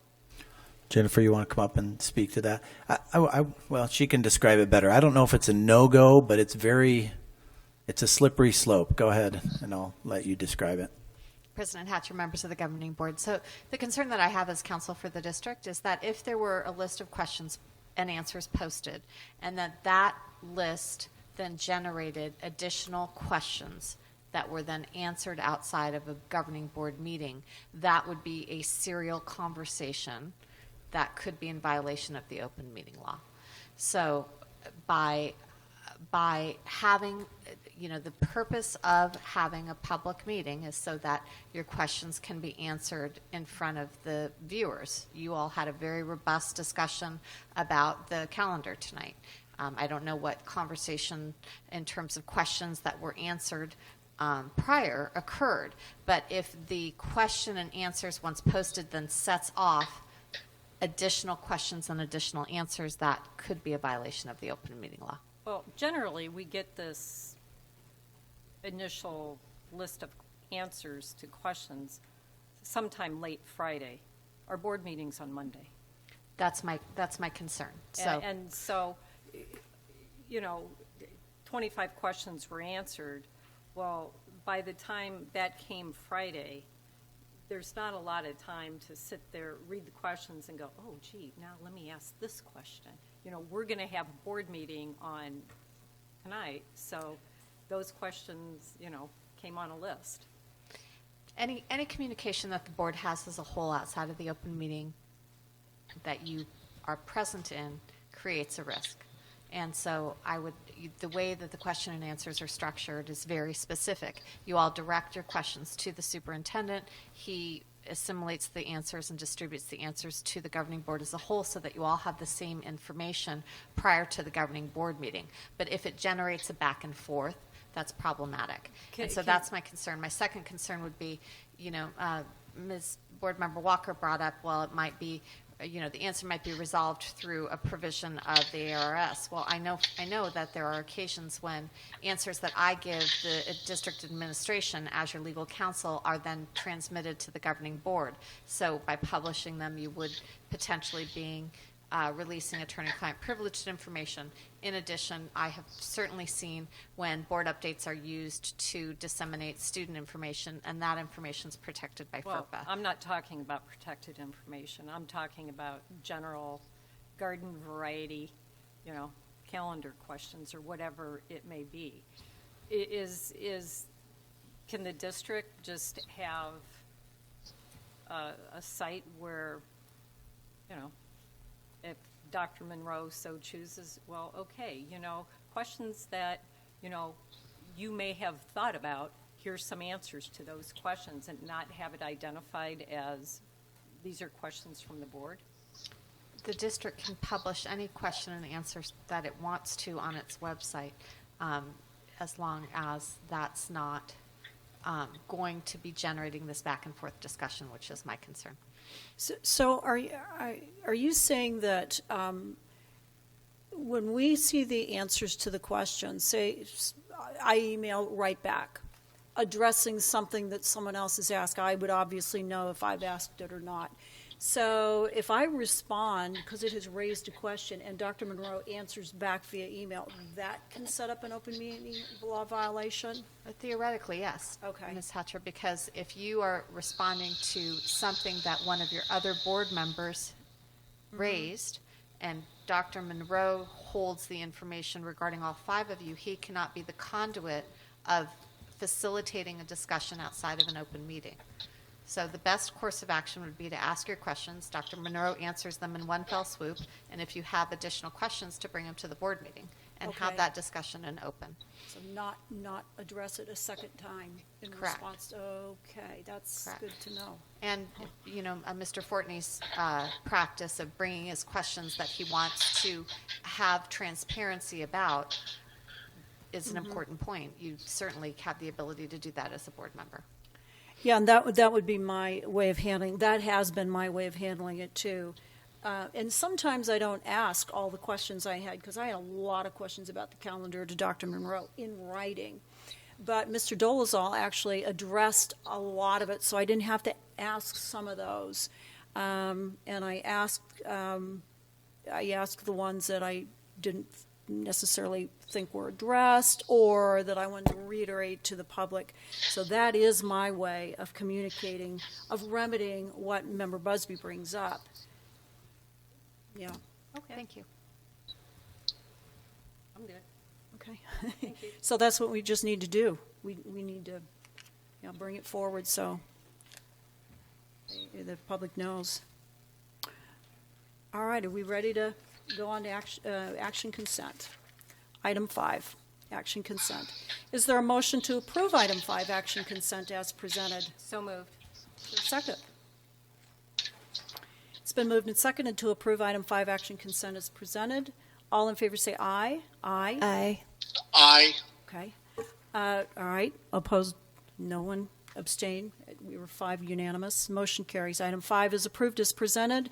Now we'll take the pulled items one by one. Item 5.2 was first, and that is human resource items presented by Ms. Rodriguez. President Hatcher, who was 5.2? Yeah, what is the recommendation 5.2, Marcy? Because one of the board members wanted to pull that. Yeah, so if the screen can just scroll up, and you'll see that 5.2 in order to read the recommendation.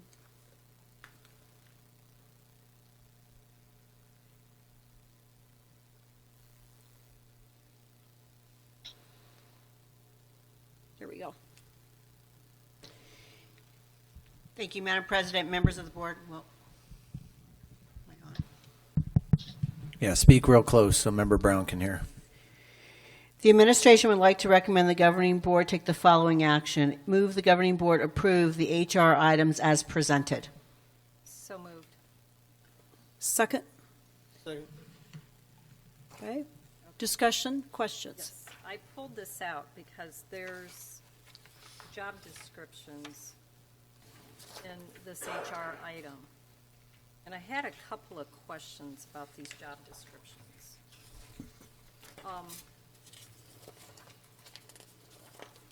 One,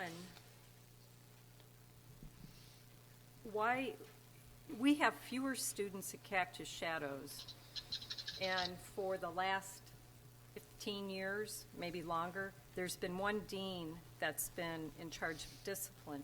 So now why are we spreading it out over 3 positions? President Hatcher, Member Busby, and the rest of the board, one of the reasons in talking with administration currently is that we want to ensure that discipline is handled in a timely manner. For example, if one person's out, we want to ensure that we're handling it in a timely manner. Also, one of the things I actually put in one of the board updates was that our dean position seems to be a revolving door. We don't have someone that stays in the position for even up to 2 years over the past several years. It's used as that stepping stone into the next position. So we really want to have some consistency. We've been told by parents in our meetings, we've been told by students, by teachers, that having that consistency for administration at the school site. So that was one of the reasons in moving that piece to an assistant principal position and spreading out the discipline amongst all 3 areas. It also allows our administrators to really get to know our students within that alphabet section, if they do it by alphabet or if they do it by grade level, so that they're building those relationships and connections with the students.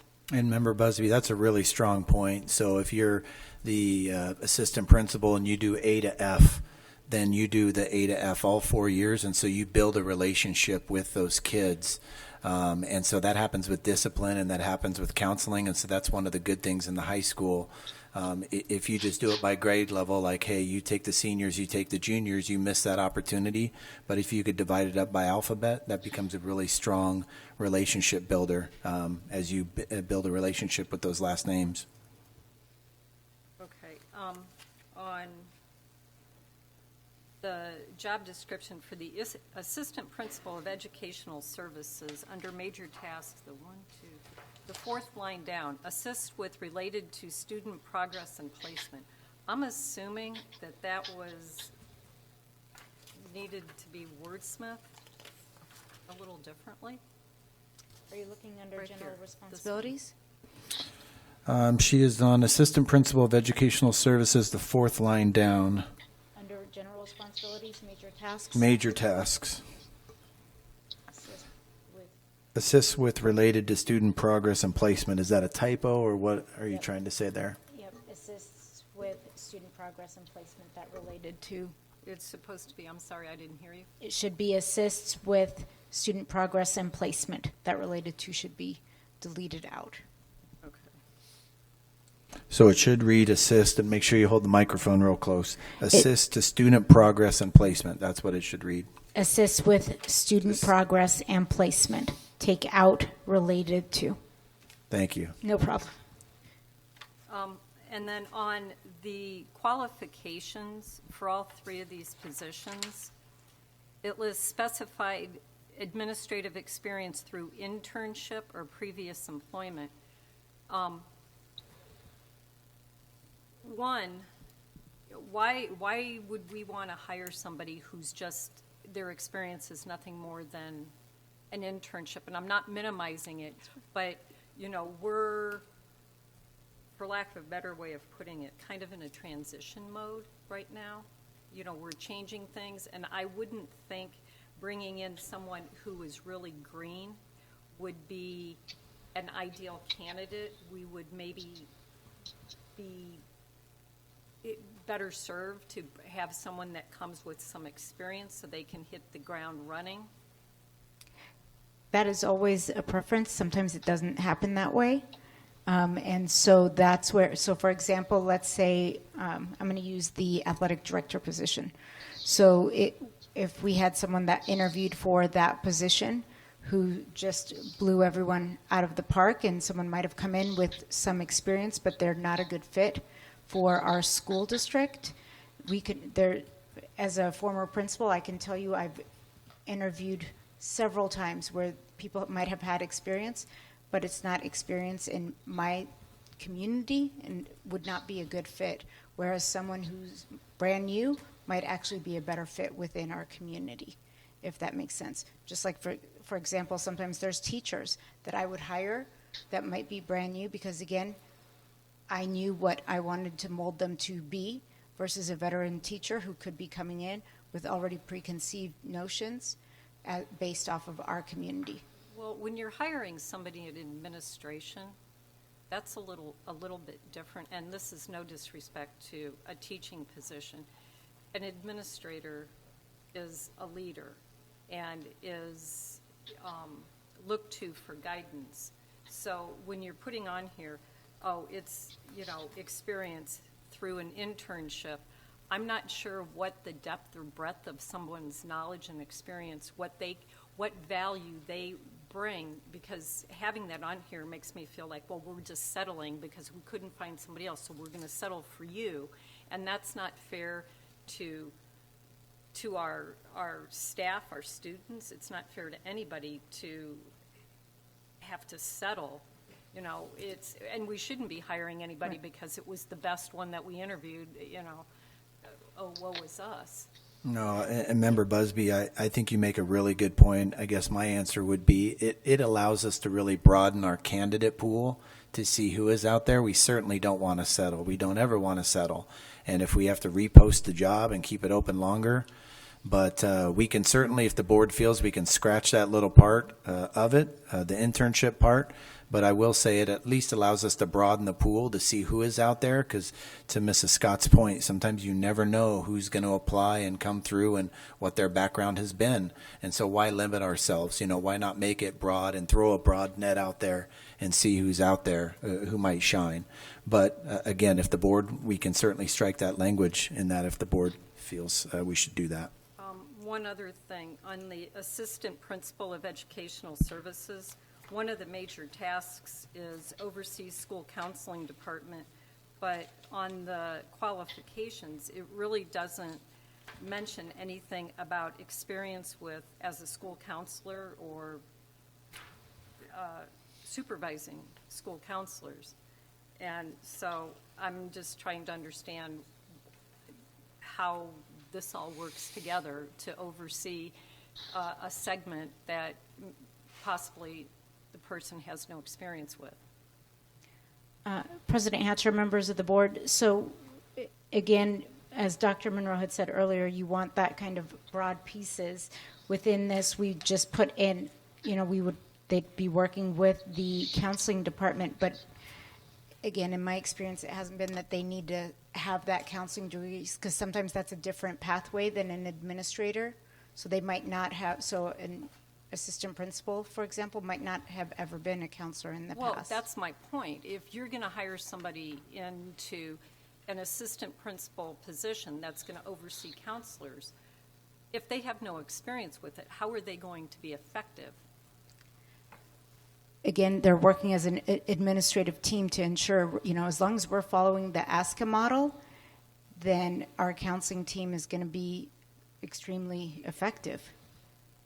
I think, Member Busby, I think you make a really good point. I will say in my experience, the high school assistant principal that I've rubbed shoulders with in the last 15, 20 years, they haven't all had counseling experience. In fact, very few of them have, because it's a different pathway.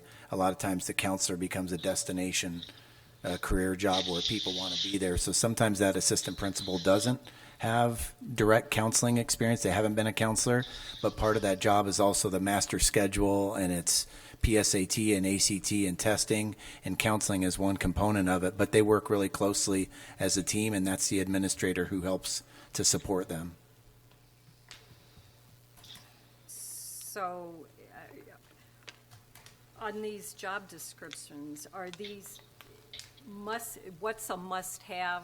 Because there's a difference between a must-have, a non-negotiable, and a soft skill, which is, okay, if you got it, that's great, but it's, and there's a difference. You're making a very general statement where you want to cast the net as broad as you can, but when you do that, you end up with a lot of soft skills and not a lot of what I would consider the non-negotiables. And so you tend to attract a different segment of people. I would say, Member Busby, that, when you deal with the job description, a lot of times that job description doesn't have the litany of every single task that they do. They're bigger job responsibilities. But one thing I've asked Mrs. Scotto to do and Mrs. Barella is I want to see exactly how these jobs, this administrative team is going to work together and have their swim lanes of exact tasks specific tasks and responsibilities that they do so that they're cohesive as a team. It's very dangerous in a high school of 1,800 kids to have one person do discipline. That means a kid makes a poor choice and he gets a consequence 3 days later. It's also very, it's hard when it's just the athletic director who's at every single athletic event. So there's some cross-training that goes. But I've asked Mrs. Barella and Mrs. Scott to have a chart of very specific job tasks. So what are those high leverage points that they need to do? Like counseling and master scheduling is a big one. Athletics is a big one. Student council and student activities and clubs is a different one. And so these tasks that you see in the job description are a little broader, but when we'd get to designing interview questions, we would use those specific tasks as we filtered through the people and as we went through our reference checks with them to see what is their experience and their background and their leadership capacity for fulfilling these jobs. Ultimately, we need a cohesive high school team that's cross-trained and that they could support one another, and that there's one knowledge base that isn't just with one person, because if that person ever leaves our district, then we lose that knowledge base. So that's part of the attempt in doing this, is to have these very refined swim lanes of the key tasks and jobs that each one of these assistant principals will do. We haven't had that in the past. We've had 2 assistant principals and a dean who, what I've been told, has left every 2 years or every 3 years or what have you. We've lacked a lot of continuity in that relationship building. And so having 3 assistant principals, we think will really support this administrative team moving forward. So this is the broad effort to draw candidates in with these job descriptions. And then as you get your pool of candidates, you're going to have your refined questions based on what you're really drilling down on. Is that what you're saying? Okay. Yes, absolutely. On these qualifications, I think it speaks better to what we're looking for to get rid of this internship piece. You've got or previous employment, which is pretty broad. I mean, if somebody could apply for this job. They could come from Motorola and apply for the job, but for the level of these positions, I would hope that we would want somebody that's got some degree of experience that extends beyond just an internship. I mean, as I said, it's in fairness to our staff and our students. I think over the course of time, when we've had individuals in administrative positions that have come with very little experience, it's created a great deal of chaos. And it's not fair to the staff, for them to be in that position. And it's extremely stressful for the person who comes with little experience. And so nobody really wins. And, we're not here to set people up to fail. This is supposed to be an environment for, individuals to grow. And with that, there's, we got to set our standard. We're setting our standard, for academics. Well, we need to set our standard for what we expect of, what experience we expect. So Member Busby, members of the board, might I recommend on those 3 job descriptions that I'm looking at it, you can see it up here, specific administrative experience through previous employment. Specific administrative experience through previous employment. So we could scratch internship, or to your point, we could scratch those 2 words on all 3 of them and eliminate that internship if the board saw fit. So it would read specific administrative experience through previous employment. So experience in the job, in your past job being an administrator. Yes, I think that speaks more clearly to the quality and the integrity of the position. So then do you want to make that amendment to the language? I'd like to amend these job descriptions to eliminate the word internship from the qualifications. Okay, there's a motion on the table to amend the language. Is there a second? Second. Okay. Are there any more comments to that amendment? All right.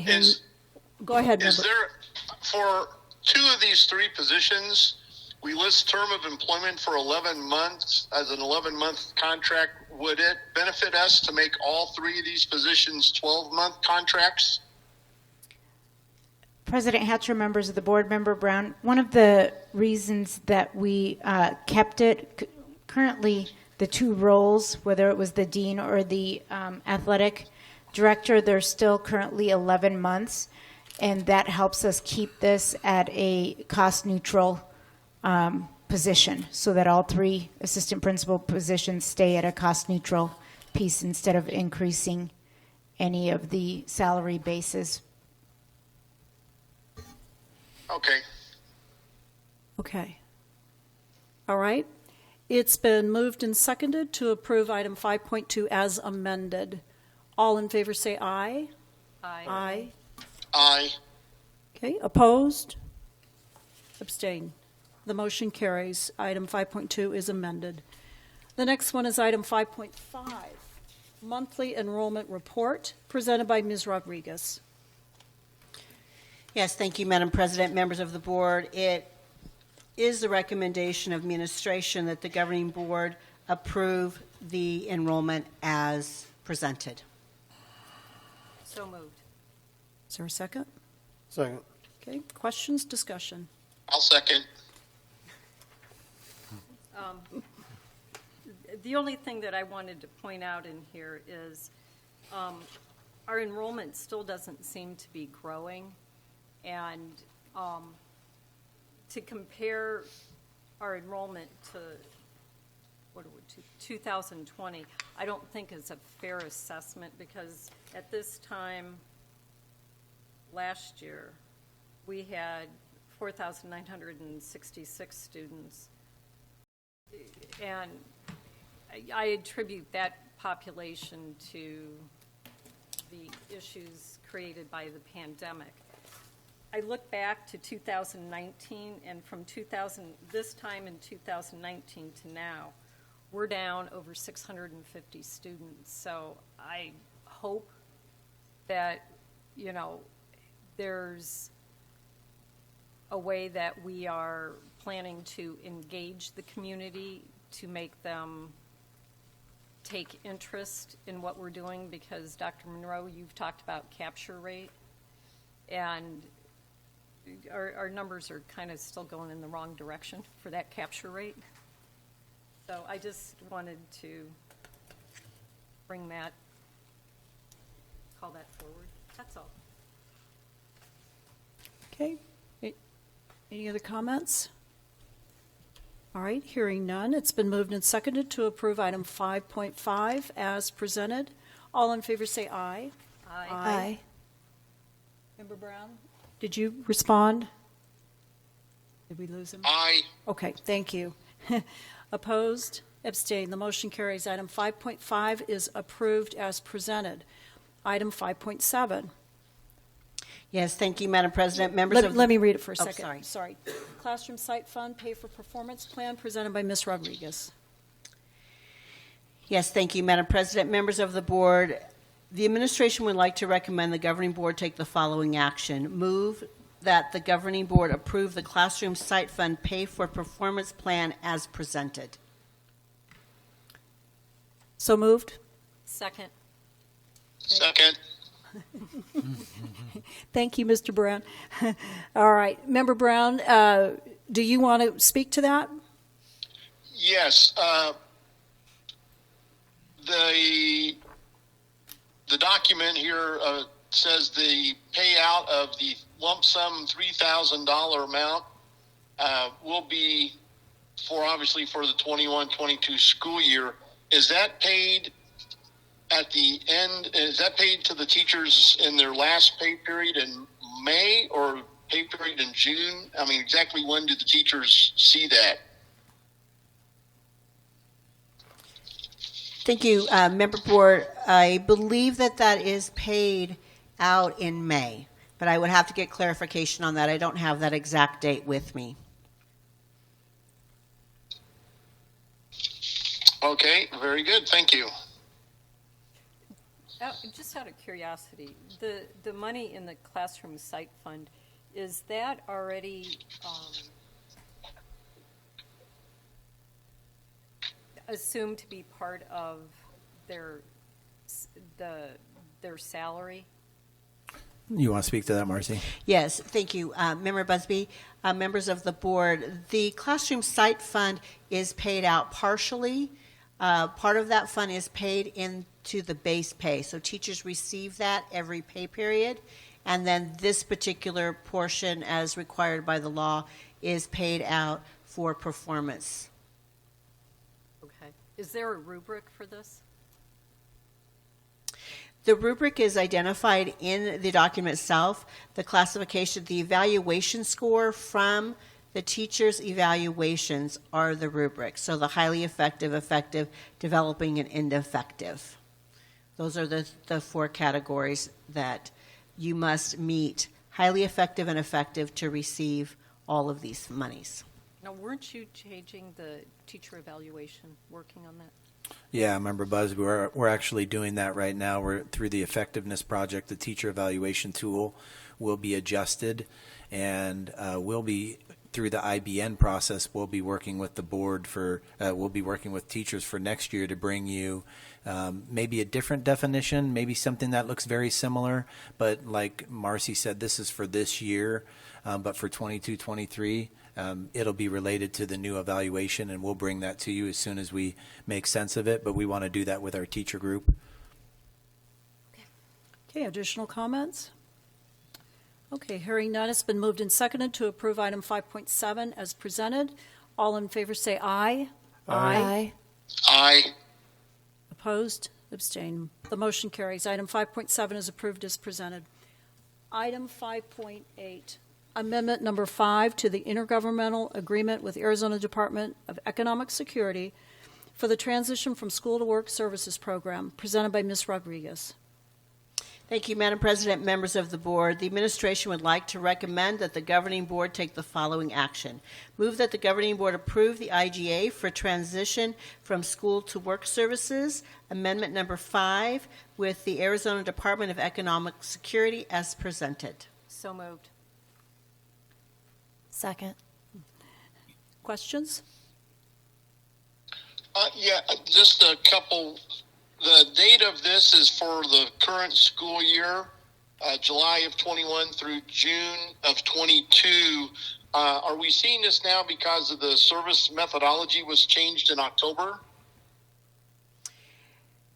Member Brown, members of the board, this is very standard practice for the Department of Economic Security.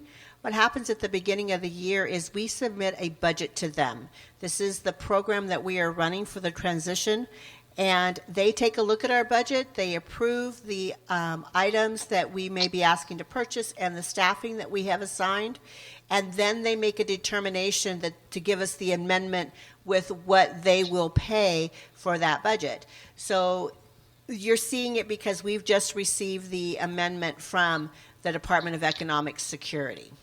And Member Brown, I'll just add one thing to that, having been in other districts, whether they have processing slow times, I'm not sure, but this just seems to happen when it's like a December date and you see an October on there. I don't know. I'm not trying to throw DES under the bus or anything. I've just seen that this has happened before. And then the percentage that we're required to pay, is that pretty much a constant from year to year? Member Brown, members of the board, yes. I went back and I reviewed prior years' budgets because there is a fluctuation in each year to see what the differentiation was. And it was how we established our budget. But they pay the same percentage every year. Okay, thank you. All right, any more questions? Okay, hearing none, it's been moved and seconded to approve item 5.8 as presented. All in favor say aye. Aye. Aye. Aye. Okay, opposed, abstained. The motion carries. Item 5.8 is approved as presented. Item 5.9, approval of conflict of interest waiver from Cantalme and Brown, PLC, presented by Ms. Rodriguez.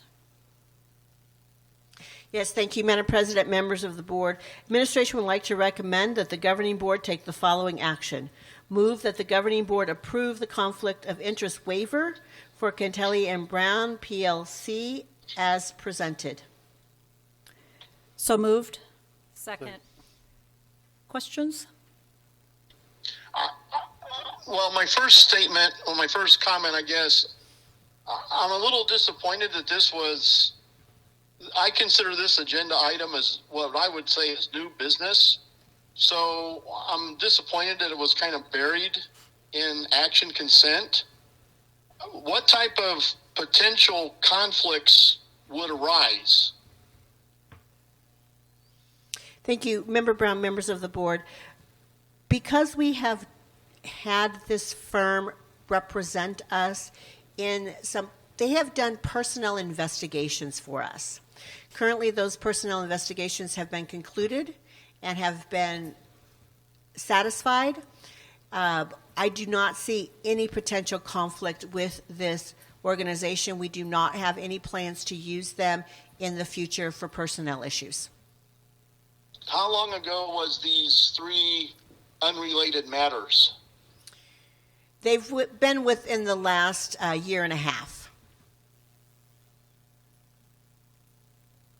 Okay. Concluded. Yes, Madam President, they have been concluded.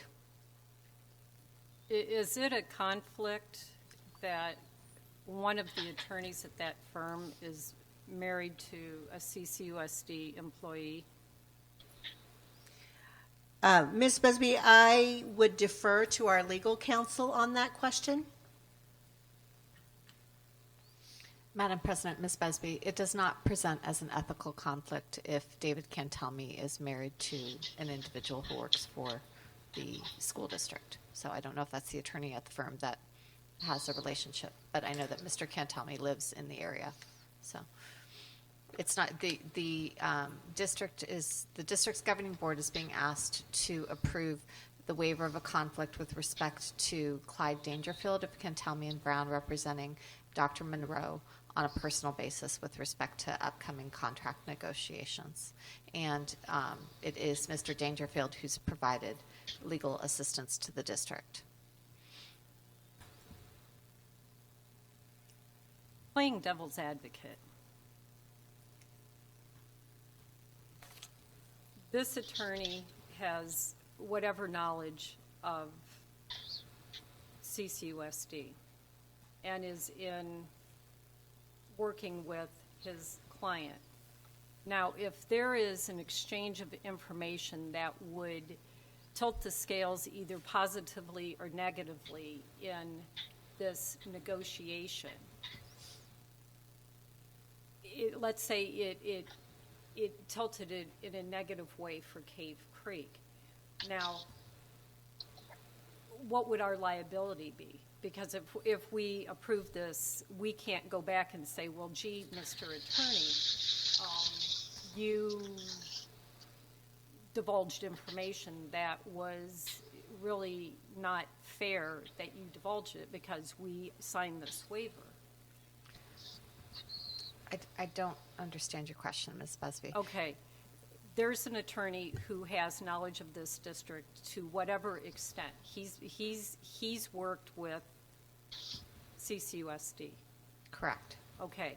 So Dr. Monroe wants to employ this attorney to work on his contract negotiation.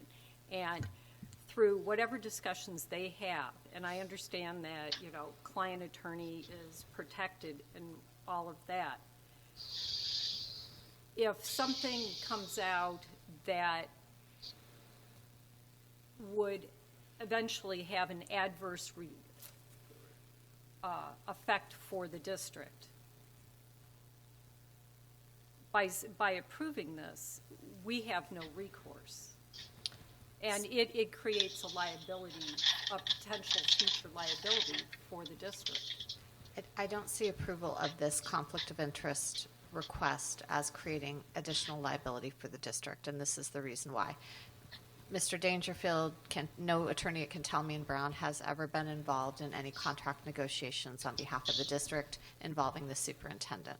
So they don't have any prior knowledge that they could use to create a disadvantage for the governing board with respect to those negotiations. The governing board will be represented by its own attorney, hopefully me, but whoever you all choose, in terms of working through those contract negotiations. So there are two types of conflict of interest. One is the positional conflict of interest, in which you have actual knowledge about the matter that you are involved in, and the other is with respect to the client. Because Mr. Dangerfield has represented Cave Creek, our ethical rules as attorneys would require him to seek a conflict waiver because he will now be adverse to Cave Creek. So he doesn't have prior knowledge that would require him to seek a conflict waiver. He has the obligation to seek the conflict waiver because he will be in opposition to an entity that he has previously represented. And ultimately, in negotiations, it gets down to the superintendent and collectively the board. And each has its own representation, but the board, Dr. Monroe might present something, the board might say, no, that's not going to fly. And it's up to us, correct? Dr. Monroe serves at your discretion. Yeah, okay. And this is on the part of the board. The board can approve it or not. So I'm not advocating that you approve it or don't approve it. This is a very common requirement with big law firms and law firms. I seek conflict waivers all the time. Okay. So it's not. Any more questions? Dr. Monroe or whoever, I have no idea who was speaking, who was answering the question. I got hardly anything from whatever the answer or whatever that dialogue was. Member Brown, this is Jennifer McLennan, attorney for the district, that was speaking. I'm happy to reiterate any of my comments if you'd like. Who is speaking? Jennifer McLennan of Gust Rosenfeld. And then earlier, were you answering a question earlier with some other gentleman? I've been asked to speak on what other topic tonight, sir? I didn't make out anything you just said. Okay. So, Member Brown, Jennifer McLennan is at the mic, and her and Janet were interacting. Member Busby had some questions, so I'm sorry if you didn't make that out on the sound. They were the ones who were speaking. Okay. I guess I have one question, and maybe it was answered. I apologize if it was. Within the letter that's attached to agenda item 5.9, let me find it here real quick.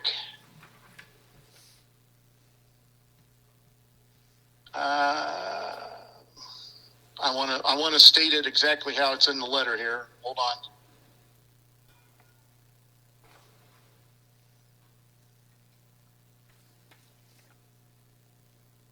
The firm is currently representing.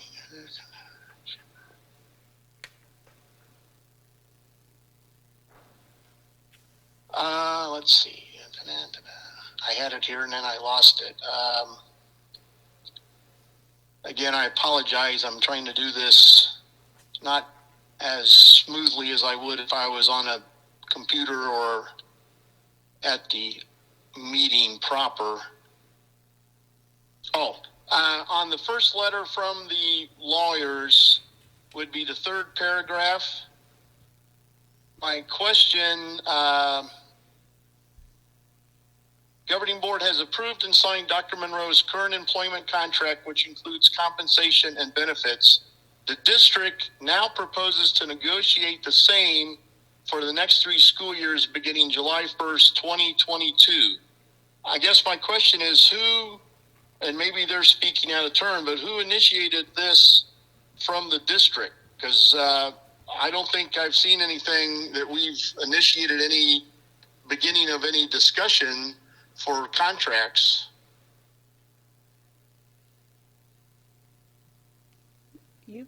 You put it forward too. I mean, we as the district, we as the governing board, we've not proposed to do any negotiation at this time, as far as I'm aware.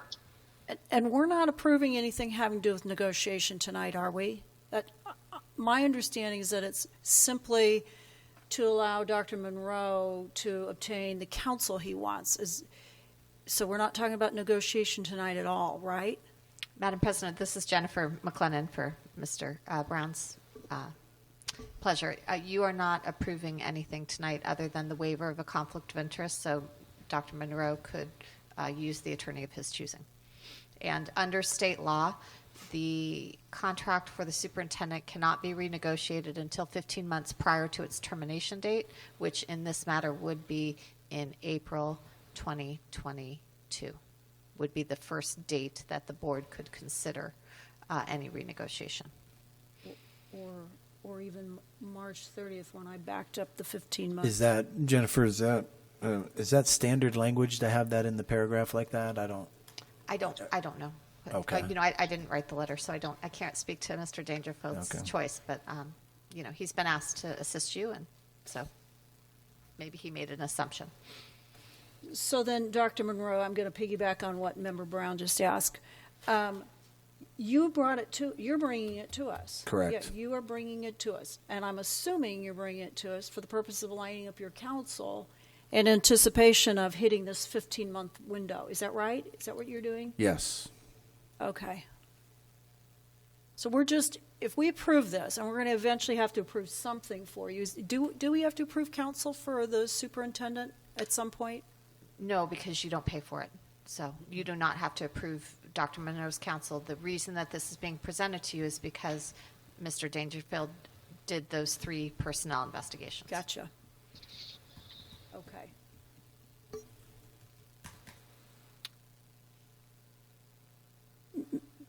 Anybody else? Any other questions? Well, it's a large leap of faith, I guess, to have that verbiage in there.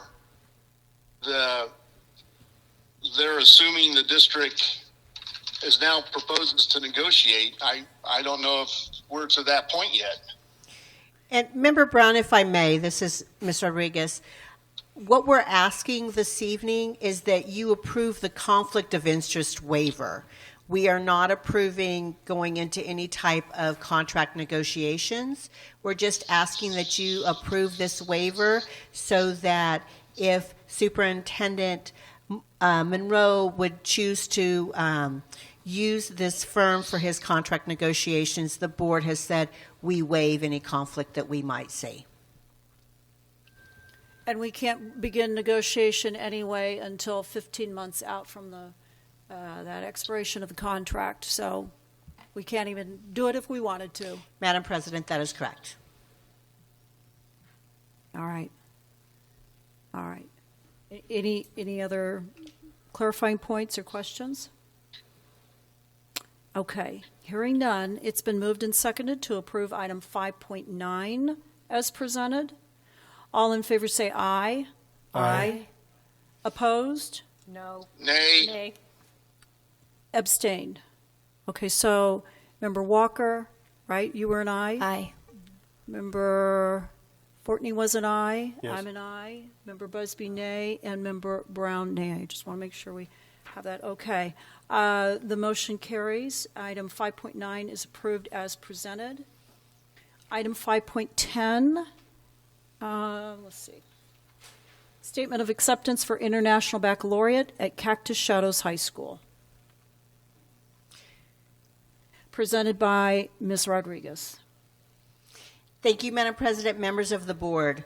The administration would like to recommend the governing board take the following action. I would like to recommend that the statement of acceptance be amended for the purposes of changing the date. There was a date on there of December 2nd. I would like to change that date to today as the board approves that, and we're asking President Hatcher to sign this documentation. The document has been changed in our signature page, so it would be moved that the governing board approve the statement of acceptance for the International Baccalaureate at Cactus Shadows High School with the amended date of December 13th, 2021. So moved. Okay, second. I was going to pull that one too for that very reason. So you've just made that correction. Remember, Busby, you pulled it too. So what was? Did you want to say? I had the same. Was going to pull it for the same reason. Okay, so even though it reads the second, what you have in front of you, you literally have the document to sign. It's dated the correct date. That's correct. You'll be signing that this evening after the meeting if the board approves this, and I've changed it to 12/13/2021. Okay. How much does this program cost? You know, I don't have the exact cost of this program with me this evening. Ms. Scott? President Hatcher, members of the board. So with the statement of acceptance, it's not a contract. On the cost piece of it, many of our IB courses are currently put into a lot of our AP courses, so they're sharing that cost with our advanced placement teachers currently. So that that cost is that, but there's also annual training. Training, yes. And the testing and everything that is part of this. So that's why I was. And absolutely. So I can get you the training for each of the teachers that we had this year, if you'd like, at a later time. Sure. Okay. Any other comments? Okay, hearing none, it's been moved and seconded to approve item 5.10 as amended. All in favor say aye. Aye. Aye. Aye. Okay. I believe that's unanimous. Opposed? Abstained? The motion carries. Item 5.10 is approved as amended. Item 6, old business, there is none. Item 7, new business. All right, 7.1. Approval of the 2022-2023, 2023-2024, 2024-2025 school calendar presented by Ms. Scott. President Hatcher, members of the board, Educational Services and Administration would recommend that the governing board approve the 2022, 2023, 23-24, 24-25 school calendars as presented. So moved. Second. Questions or comments? I did have one other question that came to mind. Somebody asked about doing these 90 minutes once or twice a week or twice a month. Is it, and I understand the point of it, to weekly do a follow-up on how things went in the classroom, is that overkill? Does that get to the point where it's too much? Is it going to become repetitive where all of these 90 minutes are going to lose effectiveness? President Hatcher, members of the board, one of the things that we discussed is that we would be, again, utilizing that time within that lesson planning piece, kind of what Ms. Sereno actually really talked about with the action plans, with the intervention pieces. But there also might be times that based off of data within our walkthroughs and different pieces, even needs assessment from teachers, that we might provide district training on those specific days also, so that it's incorporating both pieces, again, with our focus being that increasing student achievement. And since this is 3 years out, if we adopt, it's set in stone, right? There's no changing. I mean, it's a big change from what the district's been used to. Correct? Yes. Okay. You know, my only concern at this point, I've read all of the responses, the 2,000 and however many there were. I've read them all. Thank you. There's a lot of parents that have serious concerns about what they're going to do because of their job and what am I going to do with my kids. And I understand that, okay, we're going to provide some kind of after-school program, service, whatever you want to call it. But they have to pay for it. And that's where it gets a little dicey, because yes, this is an enhancement and I see the true value in it. But now we're going to ask our parents to pay for it. And somewhere down the road, in the not too distant future, this district is probably going to ask the community to approve some sort of ballot measure, I'm assuming. And so we're going to ask these parents to financially accommodate in multiple ways. Tell me how I can justify that to these parents. Again, with the time with our calendar committee and with the surveying, from when I believe with the PowerPoint that we had shared with the board members, and then obviously with the committee, we had 4% of the respondents discuss about the calendar and not liking the early release, and then 2% asking for it to be on a Monday or through Friday. So out of the 2,033 respondents, that was the percentage that commented on those two pieces that we looked at from the comments.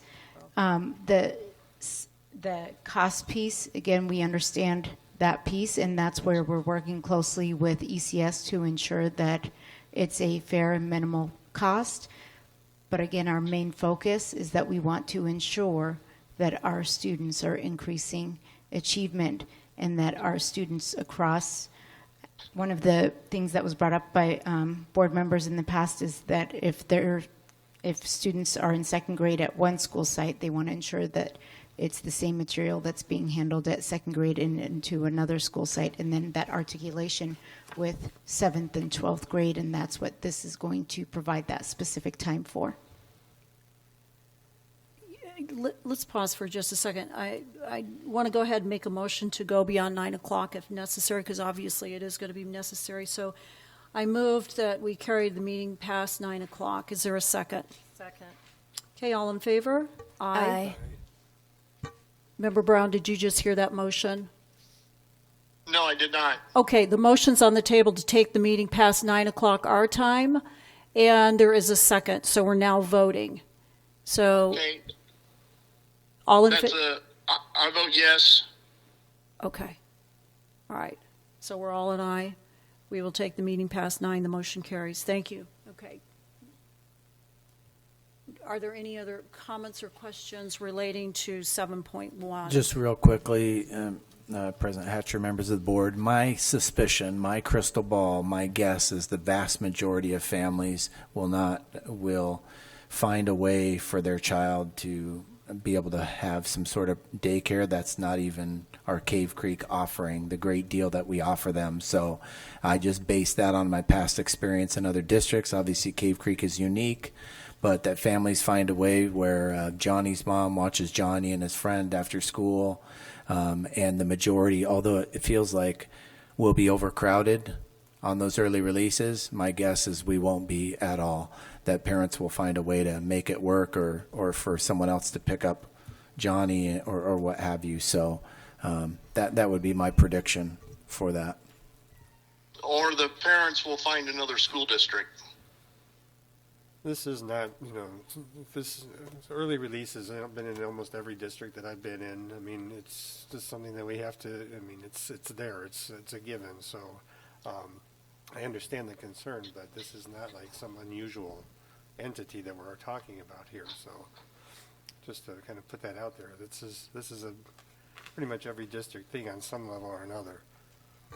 And years ago, when we first were attempting to have PD days on Wednesdays, I was on that committee, and there were the same concerns back then, and we were only taking Wednesdays every so often, once or twice a month at the most, but yet the same concerns were expressed. So I agree, in the field of education, this is a common thing now. And to me, I wouldn't care if it was common or not. What I care about is what I said before. The presentation, what the teachers and administration have said, I believe that. I believe it'll benefit the teachers. and consequently benefit the students. And so I'm willing to take the risk. Any other comments? Go ahead. Is there a way we can just approve the 22-23 calendar, because at this time next year, we will have already experienced 18 of these 90-minute early release days. And could we then go back, and if we need to make adjustments to the 23, 24, and 24, 25 school years, we have that in our back pocket? President Hatcher, members of the board. Go ahead, Bill. President Hatcher, Member Brown, I would just caution you that we'd wind up in the exact same position we are as now, as families are looking to take plans, looking for something that's consistent, looking for something where they can count on for the future and actually make plans, that we would wind up in the same boat and therefore stir up all of the same concerns about, I've already made plans, I've already done these things. And that's the bonus of making a 3-year calendar, is to give people out 3 years to be able to look and have something they can count on and be consistent, as opposed to kind of wondering, and many of the comments as I read them all too were about, well, I've already made this plan, so we're going to miss, and things like that. So that takes a big piece out of it in regards to that 3 years and just doing one at this point in time. And Member Brown, this is Bill Dolezal. The only other comment I have is from an email sent out by Dr. Monroe on November 12th. And in that, there's just an item that I just want to highlight. His comment, or a comment, was, research shows consistency is the key for children. Disruption midweek does not allow for consistency during the week. I just want to make that comment. I don't expect an answer, but I would have to agree with that. I think the consistency, and I don't think we'll have that with this new calendar. Okay. Anybody else? All right. Okay, it's been moved and seconded to approve item 7.1, approval of the 2022-2023, 2023-2024, 2024-2025 school calendar as presented. So let's do a roll call vote on that one. Member Walker, do you want to start? We'll just work our way around.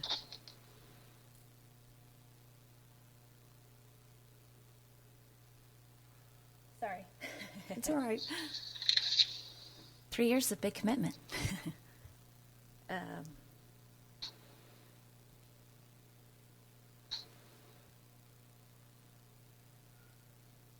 I'm going to say aye. Number 14. Aye. I'm an aye. Aye. Member Brown, your turn. Nay. Okay. The motion carries. Item 7.1 is approved as presented.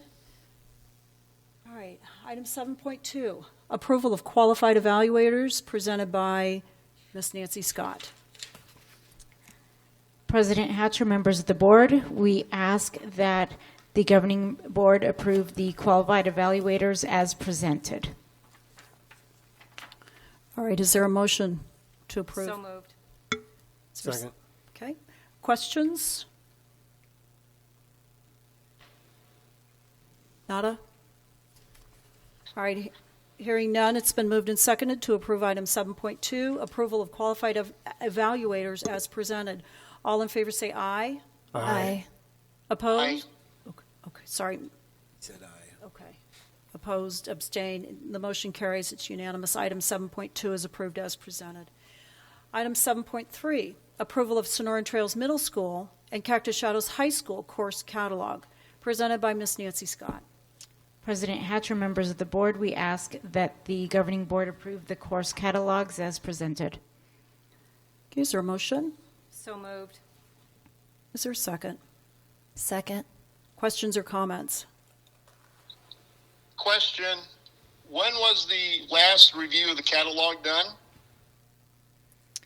From our understanding, it was not done last year. It was the year prior to that. So the COVID year, 2019? Yes. Who was involved in the review of the course catalog and the revamping? Of the current one, this one, the educational services one that we just created, Member Busby, correct? What you're asking us to Yes, approve? absolutely. These course So we catalogs? worked with the high school administration, the middle school administration, and the department leads in all of the areas, So the principals? the principals and the department chairs.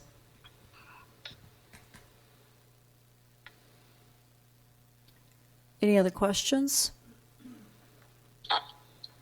Personally, I would have liked to maybe have had a little more lead time. This was a very large document, I believe 111 pages. That's a tough read over the weekend. President Hatcher, members of the board, Member Brown, we understand that's why, again, we wanted to bring this to you. We feel it's important to bring it to the governing board every year. So next year, my process will be that you will have the course catalog. It'll have the current one from this year, line itemed out with any of the changes so that they're side by side. And again, the course summary page at the beginning of each goes into detail as to what we changed within the course catalog. Because it didn't go through last year, and because we recreated it with educational services this year, we wanted to make sure that we gave you all of the changes and all of the pieces within that summary sheet. Okay. Any other comments? All right. Hearing none, it's been moved and seconded to approve item 7.3, approval of the Sonoran Trails Middle School and Cactus Shadows High School course catalog is presented. All in favor say aye. Aye. Aye. Aye. Opposed? Nay. Abstained. The motion carries 4-1. Item 7.3 is approved as presented. Item 8, future agenda items. There are none. Item 9, upcoming calendar events. Dr. Monroe, did you want to say anything? Yes, President Hatcher, members of the board, winter break is upon us. December 20th to January 2nd, schools will be closed. The district office will be open 2 days next week, and then school will resume on January 3rd, 2022. Almost halfway through. Okay. All right. Item 10, executive session.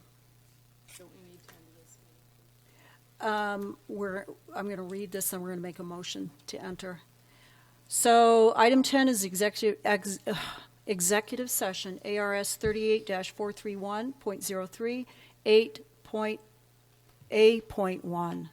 Discussion or consideration of employment, assignment, appointment, promotion, demotion, dismissal, salaries, disciplining, or resignation of a public officer, appointee, or employee of any public body, except that, with the exception of salary discussions, an officer, appointee, or employee may demand that the discussion or consideration occur at a public meeting.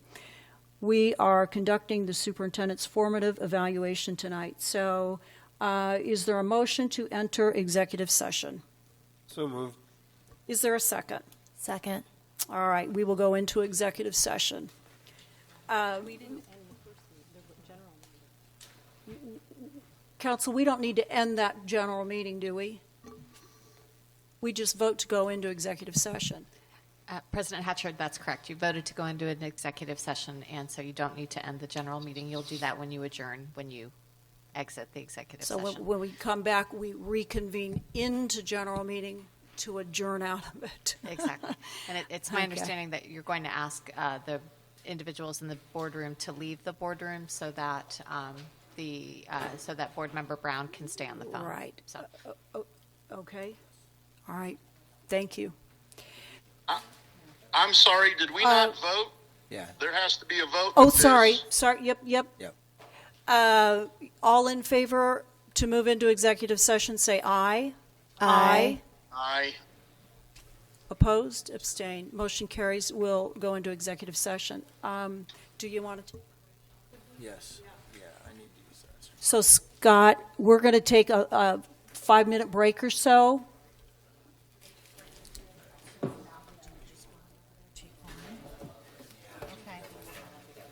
Yeah. So, are we staying in this room now? Yes, I'm leaving. Let's do that. Julie's going to leave. I need to use the restroom if everybody wants to use the restroom real fast. And the police. Yeah, we're all leaving. And then the taping will be off for the executive session. We'll run the tape recorder. I am turning off the video. Your mics won't be on, except for Member Brown, and we're just going to cut it because if I don't know the pause here, I don't want to get rid of this meeting. So when we know the pause here.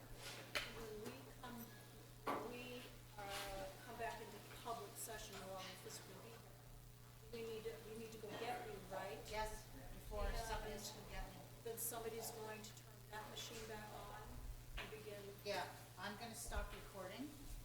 Okay. We are now. We are recording. All right. Okay, I stopped. 1 minute. Okay. May I have I stopped it. May I have a motion to reconvene the public meeting? So moved. Is there a second? Second. All in favor say aye. Aye. Motion carries. The business meeting is reconvened. Item 11, adjournment. Is there a motion to adjourn the meeting? So moved. Second. All in favor say aye. Aye. Motion carries. Meeting is adjourned.